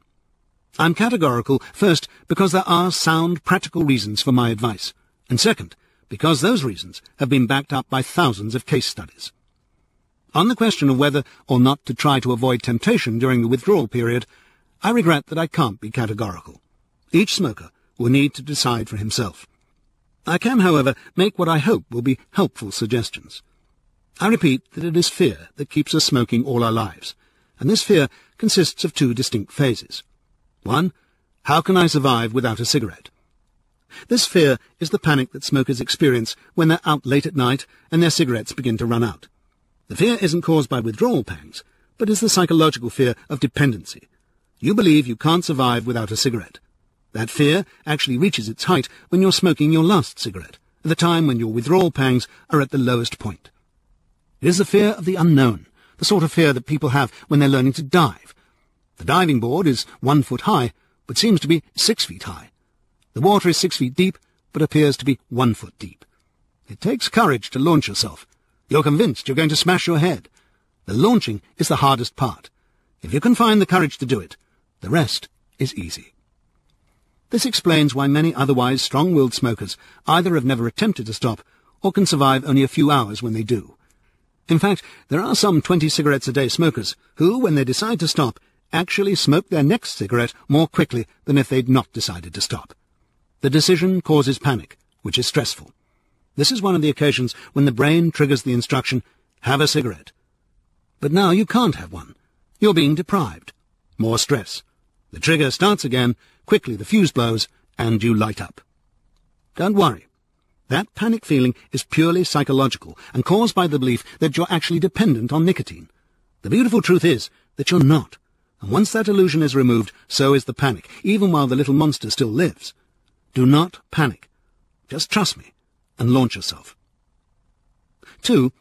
The second phase of fear is longer term. It involves the fear that certain situations in the future will not be enjoyable without a cigarette, or that you'll not be able to cope with a trauma without the cigarette. Don't worry. If you can launch yourself, you'll find the opposite to be the case. The avoidance of temptation itself falls into two main categories. 1. I'll keep my cigarettes available, although I'll not smoke them. I'll feel more confident knowing they're there. I find the failure rate with people who do this to be far higher than with people who discard their cigarettes. I believe this is due mainly to the fact that if you have a bad moment during the withdrawal period, it's easy to light up a readily available cigarette. If you have the indignity of having to go out and buy a pack, you're more likely to overcome the temptation, and in any event, the pang will probably have passed before you get to the store. However, I believe the main reason for the higher failure rate in these cases is that the smoker does not feel completely committed to stopping in the first place. Remember, the essential to success is certainty. Isn't it great that I do not need to smoke anymore? So, why on earth do you need cigarettes? If you still feel the need to keep cigarettes on your person, I would suggest that you re-listen to this book first. It means that something hasn't gelled. 2. Should I avoid stressful or social occasions during the withdrawal period? My advice is yes. Try to avoid stressful situations. There's no sense in putting undue pressure on yourself. In the case of social events, my advice is the reverse. Go out and enjoy yourself right away. You don't need cigarettes even while you're still addicted to nicotine. Go to a party and rejoice in the fact that you do not have to smoke. It will quickly prove to you the beautiful truth that life is so much better without cigarettes. And just think how much better it will be when the little monster has left your body, together with all that poison. Chapter 39. The Moment of Revelation. The moment of revelation usually takes place within 3 weeks after a smoker stops. The sky appears to become brighter, and instead of telling yourself you don't need to smoke, you suddenly realize that the last thread is broken, and you can enjoy the rest of your life without ever needing to smoke again. This is the moment when the brainwashing ends completely. It's also usually from this point on that you start looking at other smokers as objects of pity. Smokers using the willpower method don't normally experience this moment, because although they're glad to be ex-smokers, they go through life believing they're making a sacrifice. The more you smoked, the greater this moment is, and it lasts a lifetime. I've been very fortunate in this life, and have had some wonderful moments, but the most wonderful of all was that moment of revelation. With all the other highlights of my life, although I can remember they were happy times, I can never recapture the actual feeling. I can never get over the joy of not having to smoke anymore. If ever I'm feeling low and need a boost nowadays, I just think how lovely it is not to be hooked on that awful weed. Half the people who contact me after they kick the weed say exactly the same thing, that it was the most marvellous event of their lives. Ah, what pleasure you have to come. With an additional 20 years' feedback, both from the book and from my consultations, I've learned that in most cases the moment of revelation occurs within a few days. In my own case, it happened before I'd extinguished my last cigarette. On many occasions in my early consulting sessions, during the one-to-one period, before the end of a session, smokers would say something like, "You needn't say another word, Alan. I can see it all so clearly. I know I'll never smoke again." In the group sessions, I've learned to tell when it happens without individual smokers saying anything. From the letters I've received, I'm also aware that it frequently happens with the book. Ideally, if you follow all the instructions and understand the psychology completely, it should happen to you immediately. Nowadays, at my consultations, I say to smokers that it takes about 5 days for the noticeable physical withdrawal to go, and about 3 weeks for an ex-smoker to get completely free. In one way, I dislike giving such guidelines. It can cause 2 problems. The first is that it puts in people's minds the suggestion that they'll have to suffer between 5 days and 3 weeks. The second is that the ex-smoker tends to think, if I can survive for 5 days or 3 weeks, I can expect a real boost at the end of that period. However, he may have 5 pleasant days or 3 pleasant weeks, followed by one of those disastrous days that strike both non-smokers and smokers, which have nothing to do with smoking, but are caused by other factors in our lives. There our ex-smoker is, waiting for the moment of revelation, and what he experiences is depression instead. It could destroy his confidence. If I don't give any guidelines, however, the ex-smoker can spend the rest of his life waiting for nothing to happen. I suspect that this is what happens to the vast majority of smokers who stop when using the willpower method. At one time I was tempted to say that revelation should happen immediately, but if I did that, and it didn't happen immediately, the ex-smoker would lose confidence and would think it was never going to happen. People often ask me about the significance of the 5 days and 3 weeks. Are they just periods that I've drawn out of the blue? No, they are obviously not definite dates, but they reflect an accumulation of feedback over the years. About 5 days after stopping, the ex-smoker ceases to have smoking be the sole occupation of his mind. Most ex-smokers experience the moment of revelation around this period. What usually happens is you're in one of those stressful or social situations that once you couldn't cope with or enjoy without a cigarette. You suddenly realize that not only are you enjoying or coping with it, but the thought of having a cigarette has never even occurred to you. From that point on, it's usually smooth sailing. That's when you know you're free. I've noticed from my previous attempts using the willpower method, and from feedback from other smokers, that most serious attempts to stop smoking fail around the 3-week period. I believe that what usually happens is that after about 3 weeks, you sense that you've lost the desire to smoke. You need to prove this to yourself, and you light a cigarette. It tastes weird. You've proved you've kicked it. But you've also put fresh nicotine into your body, and nicotine is what your body has been craving for 3 weeks. As soon as you extinguish that cigarette, the nicotine starts to leave your body. Now a little voice is saying, you haven't kicked it. You want another one. You don't light another one straight away because you don't want to get hooked again. You allow a safe period to pass. When you're next tempted, you're able to say to yourself, but I didn't get hooked again, so there's no harm in having another. You are already on your way down the slippery slope. The key to the problem is not to wait for the moment of revelation, but to realize that once you extinguish that last cigarette, it is finished. You've already done all you need to do. You've cut off the supply of nicotine. No force on earth can prevent you from being free unless you mope about it or wait for revelation. Go and enjoy life. Cope with it right from the start. That way, you'll soon experience the moment. Chapter 40. The Final Cigarette. Having decided on your timing, you're now ready to smoke that last cigarette. Before you do so, check on the two essentials. 1. Do you feel certain of success? And 2. Have you a feeling of doom and gloom, or a sense of excitement that you're about to achieve something marvelous? If you have any doubts, re-listen to the book first. Remember that you've never decided to fall into the smoking trap, but that trap is designed to enslave you for life. In order to escape, you need to make the positive decision that you are about to smoke your final cigarette. Remember, the only reason that you've listened to this book so far is because you would dearly love to escape. So make that positive decision now. Make a solemn vow that when you extinguish that final cigarette, whether you find it easy or difficult, you will never smoke another. Perhaps you're worried because you've made this vow several times in the past, but are still smoking. Or you fear that you will have to go through some awful trauma. Have no fear. The worst thing that can possibly happen is that you fail, and so you have absolutely nothing to lose and so much to gain. But stop even thinking about failure. The beautiful truth is that it's ridiculously easy to quit, and you can actually enjoy the process. This time, you're going to use Easy Way. All you need to do is to follow the simple instructions that I'm about to give you. 1. Make the solemn vow now, and mean it. 2. Smoke that final cigarette consciously. Inhale the filth deeply into your lungs, and ask yourself where the pleasure is. 3.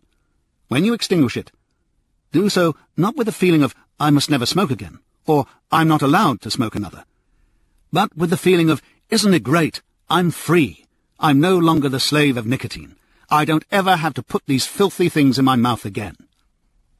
4.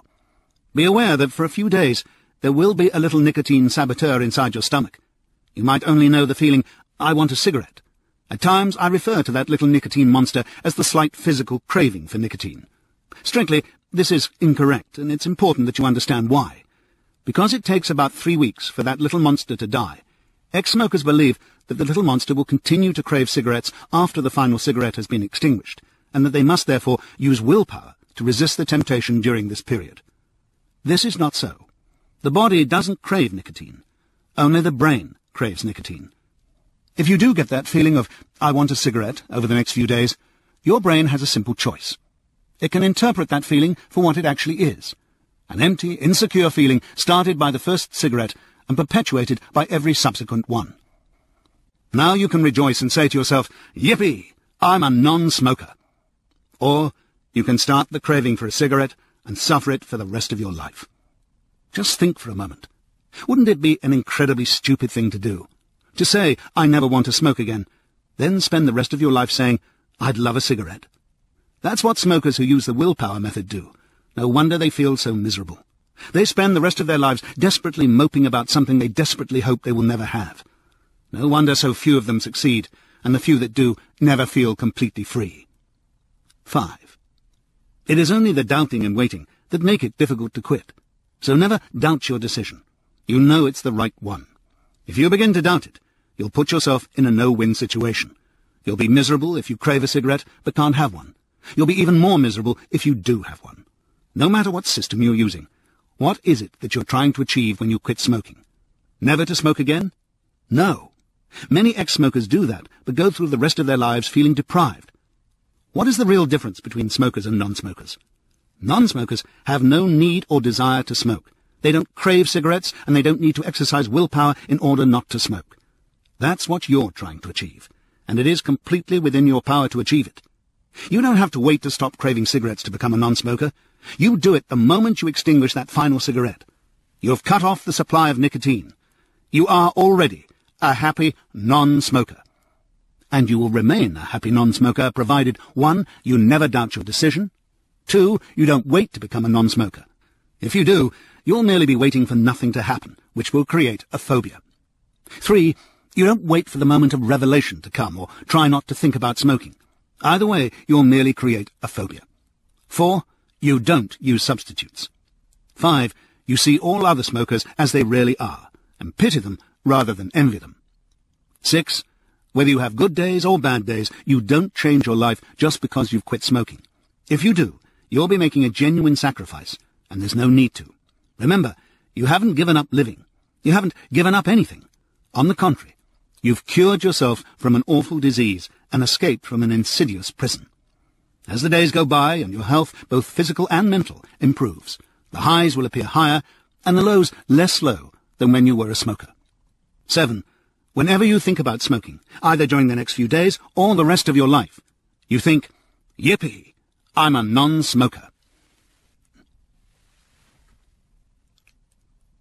Chapter 41.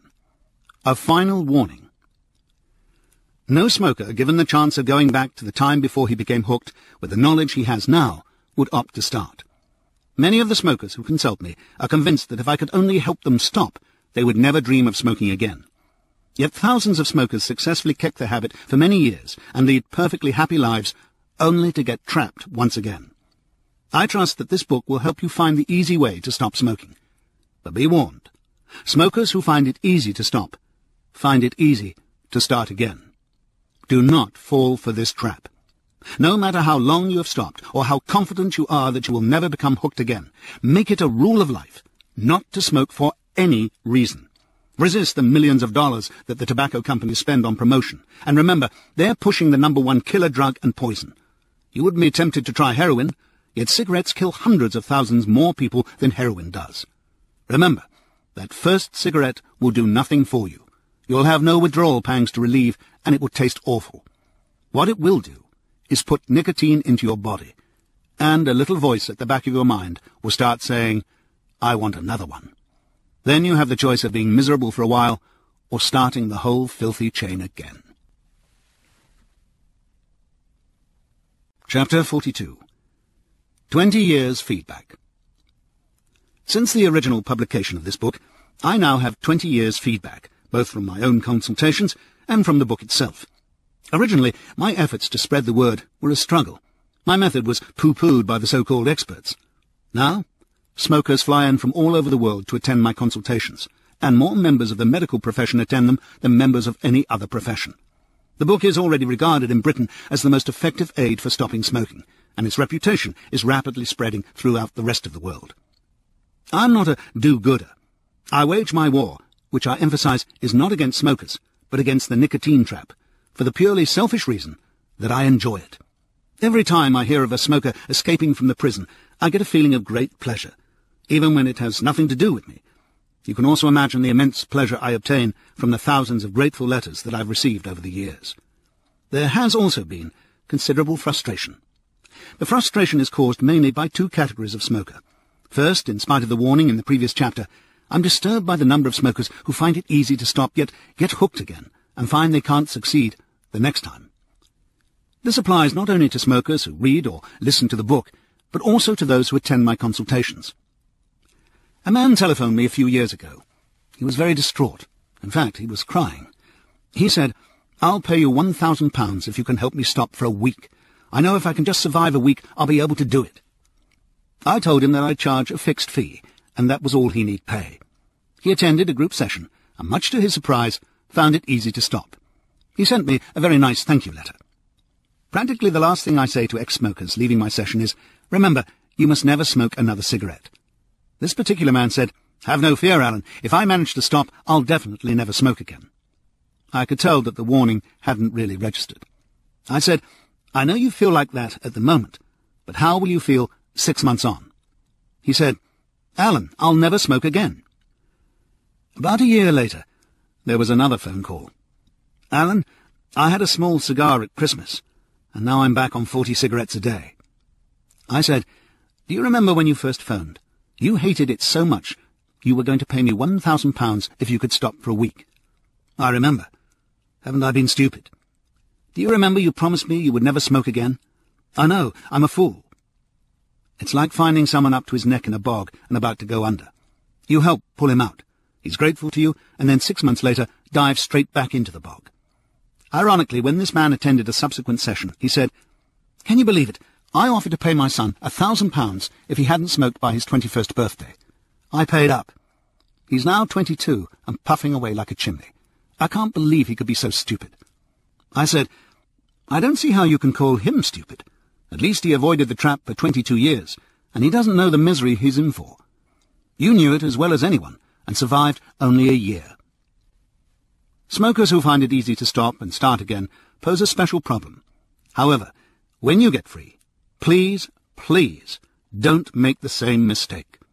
Smokers believe that such people start again because they're still hooked and are missing the cigarette. In fact, they find stopping so easy that they lose their fear of smoking. They think, "I can have an odd cigarette. Even if I do get hooked again, I'll find it easy to stop again." I'm afraid it just doesn't work that way. It's easy to stop smoking, but it's impossible to try to control the addiction. The one thing that is essential to becoming a non-smoker is not to smoke. The second category of smokers that causes me frustration consists of those who are just too frightened to make the attempt to stop, or, when they do, find it a great struggle. The main difficulties appear to be the following. 1. Fear of failure. There's no disgrace in failure, but not to try is plain stupidity. Look at it this way. You're hiding from nothing. The worst thing that can happen is that you fail, in which case you're no worse off than you are now. Just think how wonderful it would be to succeed. If you don't make the attempt, you have already guaranteed failure.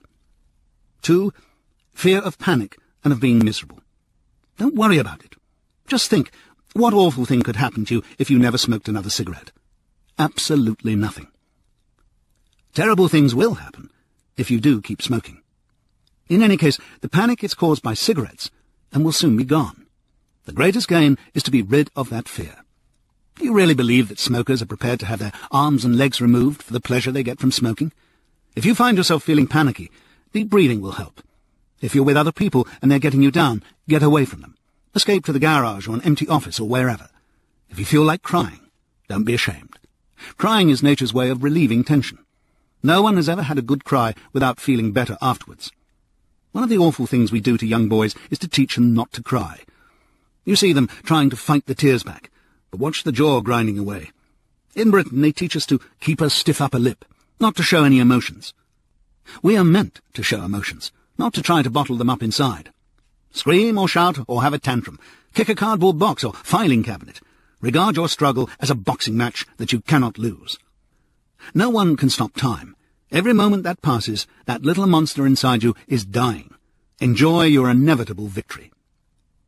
3. Not following the instructions. Incredibly, some smokers say to me, "Your method just didn't work for me." They then describe how they ignored not just one instruction, but practically all of them. For clarification, I will summarize these in the checklist at the end of the chapter. 4. Misunderstanding instructions. The chief problems appear to be these. I can't stop thinking about smoking. Of course you can't, and if you try, you'll create a phobia and be miserable. It's like trying to get to sleep at night. The more you try, the harder it becomes. I think about smoking 90% of my life. It's what you are thinking that's important. If you're thinking, "Oh, I'd love a cigarette," or "When will I be free?" you'll be miserable. If you're thinking, "Yippee, I am free," you'll be happy. When will the little physical monster die? The nicotine leaves your body very rapidly, but it's impossible to tell when your body will cease to suffer from the slight physical sensation of nicotine withdrawal.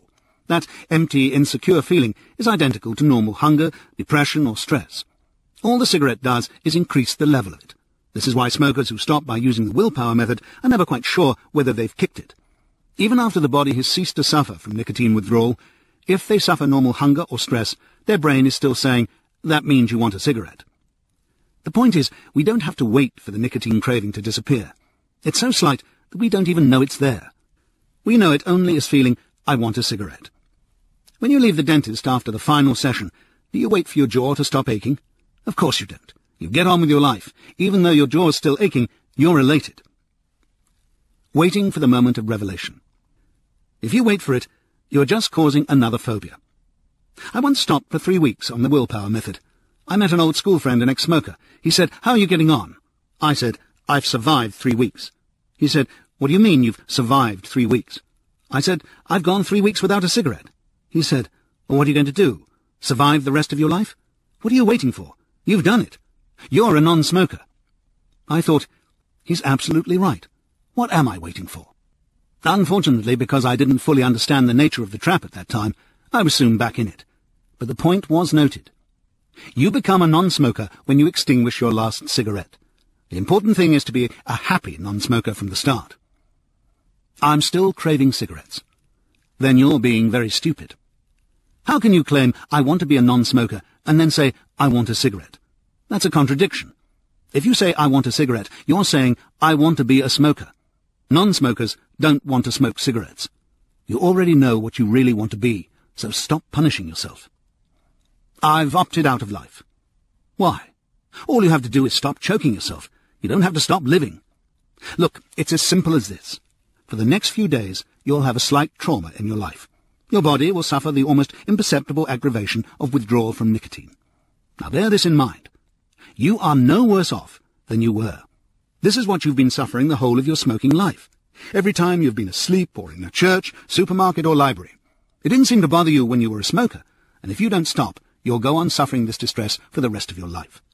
Cigarettes don't make meals or drinks or social occasions. They ruin them. Even while your body is still craving nicotine, meals and social occasions are marvelous. Life is marvelous. Go to social functions, even if there are 20 smokers there. Remember that you are not being deprived. They are. Every one of them would love to be in your position. Enjoy being the prima donna and the centre of attention. Stopping smoking is a wonderful conversation point, particularly when smokers see that you're happy and cheerful. They'll think that you're incredible. The important point is that you'll be enjoying life right from the start. There's no need to envy them. They'll be envying you. I'm miserable and irritable. That's because you haven't followed one of my instructions. Find out which one it is. Some people understand and believe everything I say, but still start off with a feeling of doom and gloom, as if something terrible were happening. You're doing not only what you'd like to do, but what every smoker on the planet would like to do. With any method of stopping, what the ex-smoker is trying to achieve is a certain frame of mind, so that whenever he thinks about smoking, he says to himself, yippee, I'm free. If that's your object, why wait? Start off in that frame of mind and never lose it. The rest of the book is designed to make you understand why there is no alternative. The checklist. If you follow these simple instructions, you cannot fail. 1. Make a solemn vow that you will never, ever smoke, chew, or suck anything that contains nicotine, and stick to your vow. 2. Get this clear in your mind. There is absolutely nothing to give up. By that I don't mean simply that you'll be better off as a non-smoker. You've known that all your life. Nor do I mean that although there's no rational reason why you smoke, you must get some form of pleasure or crutch from it, or you wouldn't do it. What I mean is there is no genuine pleasure or crutch in smoking. It's just an illusion, like banging your head against a wall to make it pleasant when you stop. 3. There is no such thing as a confirmed smoker. You're just one of the millions who've fallen for this subtle trap. Like millions of other ex-smokers who once thought they couldn't escape, you have escaped. 4. If at any time in your life you were to weigh the pros and cons of smoking, the conclusion would always be, a dozen times over, stop doing it, you're a fool. Nothing will ever change that. It's always been that way, and it always will be. Having made what you know to be the correct decision, don't ever torture yourself by doubting it. 5. Don't try not to think about smoking or worry that you're thinking about it constantly. But whenever you do think about it, whether it be today, tomorrow, or the rest of your life, think, yippee, I'm a non-smoker. 6. Do not use any form of substitute. Do not keep your own cigarettes. Do not avoid other smokers. Do not change your lifestyle in any way purely because you've stopped smoking. If you follow the above instructions, you will soon experience the moment of revelation. But, 7, don't wait for that moment to come. Just get on with your life, enjoy the highs, and cope with the lows. You'll find that in no time at all, the moment will arrive. Chapter 43. Help the smoker left on the sinking ship. Smokers are panicking nowadays. They sense that there's a change in society. Smoking is now regarded as an unsociable habit, even by smokers themselves. They also sense that the whole thing is coming to an end. Millions of smokers are now stopping, and all smokers are conscious of this fact. Every time a smoker leaves the sinking ship, the ones left on it feel more miserable. Every smoker instinctively knows that it is ridiculous to pay good money for dried leaves rolled up in paper, to set light to them, and to breathe cancer-triggering tar into his lungs. If you still don't think it's silly, try sticking a burning cigarette in your ear and ask yourself, what's the difference? Just one. You can't get the nicotine that way. If you can stop sticking cigarettes in your mouth, you won't need the nicotine. Smokers can't find a rational reason for smoking, but if someone else is doing it, they don't feel quite so silly. Smokers blatantly lie about their habit, not only to others, but to themselves. They have to. The brainwashing is essential if they're to retain some self-respect. They feel the need to justify their habit, not only to themselves, but to non-smokers. They are, therefore, forever advertising the illusory advantages of smoking. If a smoker stops on the willpower method, he still feels deprived and tends to become a moaner. All this does is to confirm to other smokers how right they are to keep smoking. If the ex-smoker succeeds in kicking the habit, he's grateful that he no longer has to go through life choking himself or wasting money. But he has no need to justify himself. He doesn't sit there saying how marvellous it is not to be smoking.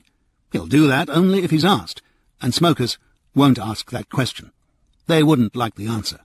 Remember, it is fear that keeps them smoking, and they would rather keep their heads in the sand. The only time they ask that question is when it's time to stop. Help the smoker. Remove these fears. Tell him how wonderful it is not to have to go through life choking yourself, how lovely it is to wake up in the morning feeling fit and healthy instead of wheezing and coughing, how wonderful it is to be free of slavery, to be able to enjoy the whole life, to be rid of those awful black shadows. Or better still, get him to listen to this book. It's essential not to belittle the smoker by indicating that he's polluting the atmosphere or is in some way unclean. There is a common conception that the ex-smoker is the worst in this respect.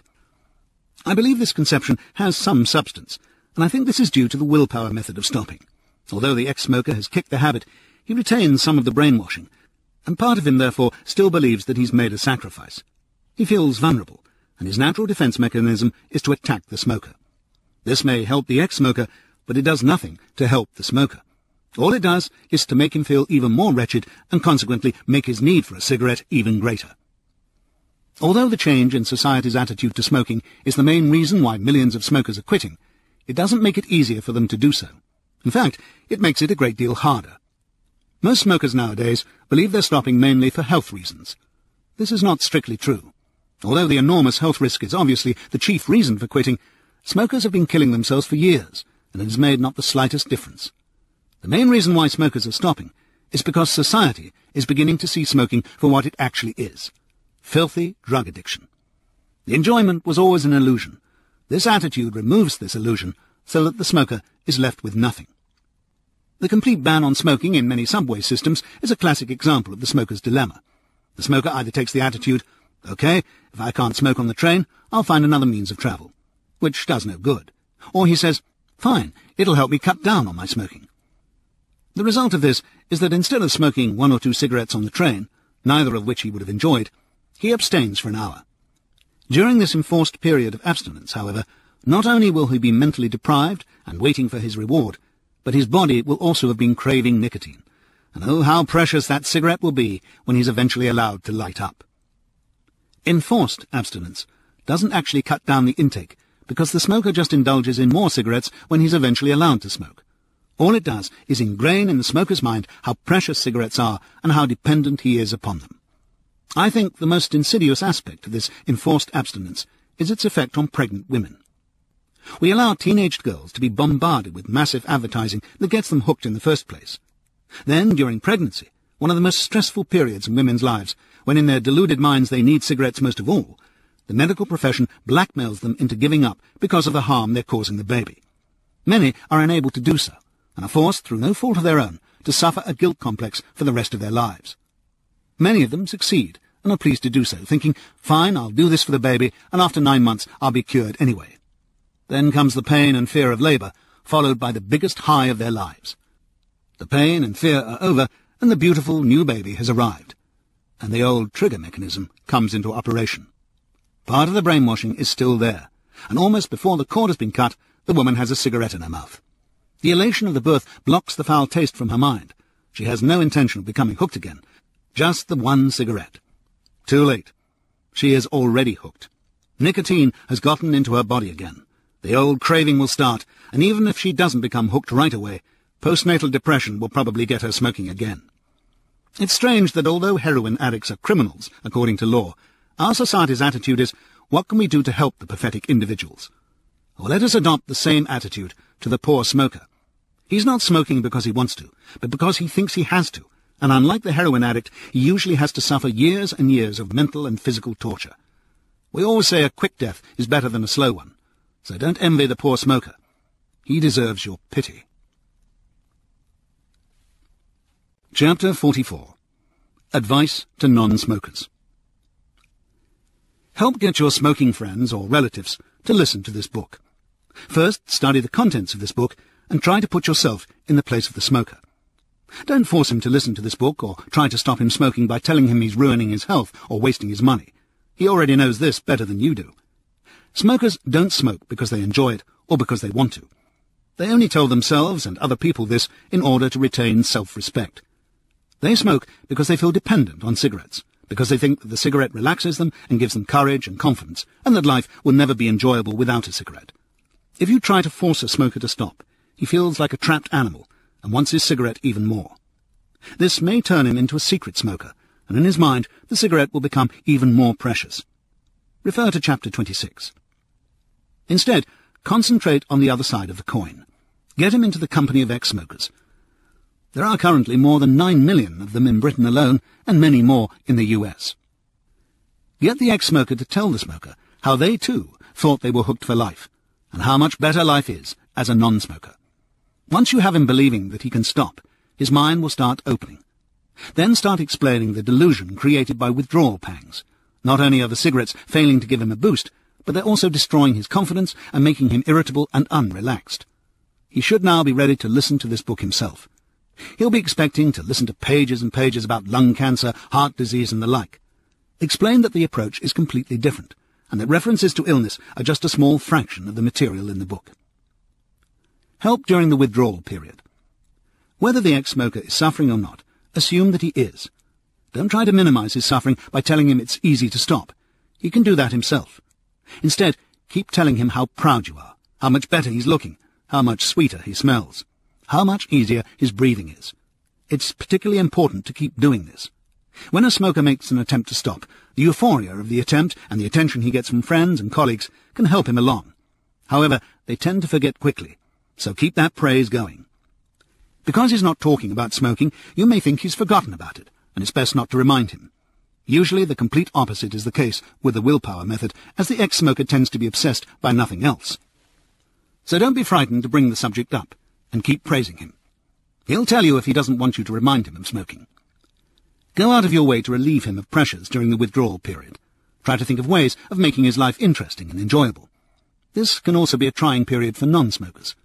If one member of a group is irritable, it can cause general misery all around, so anticipate this if the ex-smoker is feeling irritable. He may well take it out on you, but don't retaliate. It is at this time that he needs your praise and sympathy the most. If you're feeling irritable yourself, try not to show it. One of the tricks I used to play when trying to give up with the aid of the willpower method was to get into a tantrum, hoping that my wife or friends would say, "I can't bear to see you suffering like this. For goodness sake, have a cigarette." The smoker then doesn't lose face, as he hasn't given in. He's been instructed. If the ex-smoker uses this ploy, on no account encourage him to smoke. Instead say, "If that is what cigarettes do to you, thank goodness you'll soon be free. How marvellous that you have the courage and sense to give up." Finale. Help end this scandal. In my opinion, cigarette smoking is the biggest scandal in society, even more so than nuclear weapons. Surely the very basis of civilization, the reason why the human species has advanced so far, is that we're capable of communicating our knowledge and experiences not only to each other, but also to future generations. Even other species find it necessary to warn their offspring of the pitfalls in life. If nuclear weapons don't go off, there's no problem. The people who advocate nuclear armaments can carry on saying smugly, "The weapons are keeping the peace." If they do go off, they'll solve the smoking problem and every other problem, and a bonus for the politicians is that there'll be nobody around to say, "You were wrong." I wonder if this is why they support nuclear weapons. However, much as I disagree with nuclear weapons, at least such decisions are made in good faith, in the genuine belief that they help mankind. Whereas with smoking, the true facts are known. Maybe during World War II people genuinely believed that cigarettes provided courage and confidence. Today the authorities know that is a fallacy. Look at the cigarette advertisements nowadays. They make claims about the quality of the tobacco.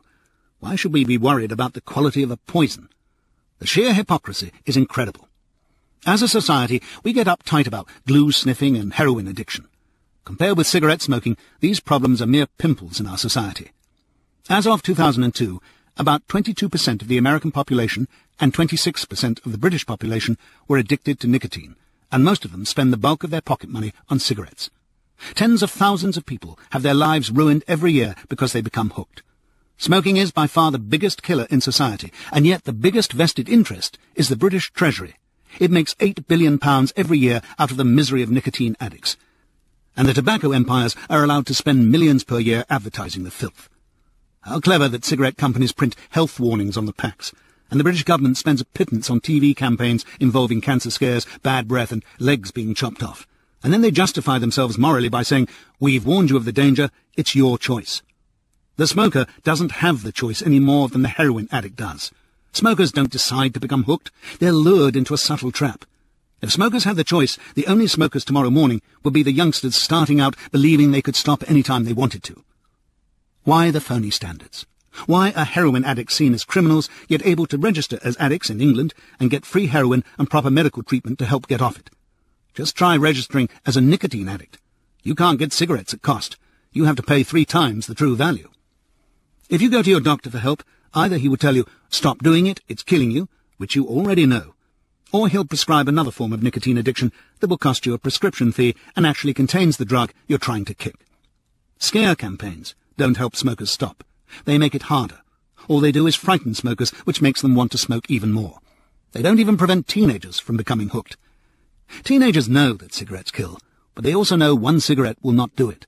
Because the habit is so prevalent, sooner or later the teenager, through social pressures or curiosity, will try just one cigarette. And because it tastes so awful, he will probably become hooked. Why do we allow this scandal to go on? Why don't governments come out with proper campaigns? Why don't they tell us that nicotine is a drug and a killer poison, that it doesn't relax you or give you confidence, but destroys your nerves, and that it can take just one cigarette to become hooked? I remember reading H.G. Wells's The Time Machine. The book describes an incident in the distant future in which a man falls into a river. His companions merely sit around the bank like cattle, oblivious to his cries of desperation. I found that incident inhuman and very disturbing. I find the general apathy of our society to the smoking problem very similar. In England, darts tournaments sponsored by tobacco companies are televised during peak viewing hours. There's a cry of 180. The player is then shown lighting a cigarette. Imagine the furor if the tournament was being sponsored by the mafia and the player were a heroin addict shown injecting himself. Why do we allow society to subject healthy young teenagers whose lives are complete before they start smoking to pay through the nose for the rest of their lives just for the privilege of destroying themselves mentally and physically in a lifetime of slavery, a lifetime of filth and disease? You may feel that I over-dramatize the facts. Not so. My father was cut down in his early 50s because of cigarette smoking. He was a strong man and might still have been alive today if he'd never smoked. I believe I was within an inch of dying during my 40s, although my death would have been attributed to a brain hemorrhage rather than to cigarette smoking. I now spend my life being consulted by people who've been crippled by the disease or are in the last stages. And if you care to think about it, you probably know of many too. There is a wind of change in society. A snowball has started that I hope this book will help turn into an avalanche. You too can help by spreading the message. And a final warning. You can now enjoy the rest of your life as a happy non-smoker. In order to make sure that you do, you need to follow these simple instructions. 1. Keep this book safely in a place where you can easily refer to it. Don't lose it, lend it, or give it away. 2. If you ever start to envy another smoker, realize that he or she will be envious of you. You're not being deprived. The smoker is. 3. Remember, you didn't enjoy being a smoker. That's why you stopped. You do enjoy being a non-smoker. 4. Remember, there is no such thing as just one cigarette.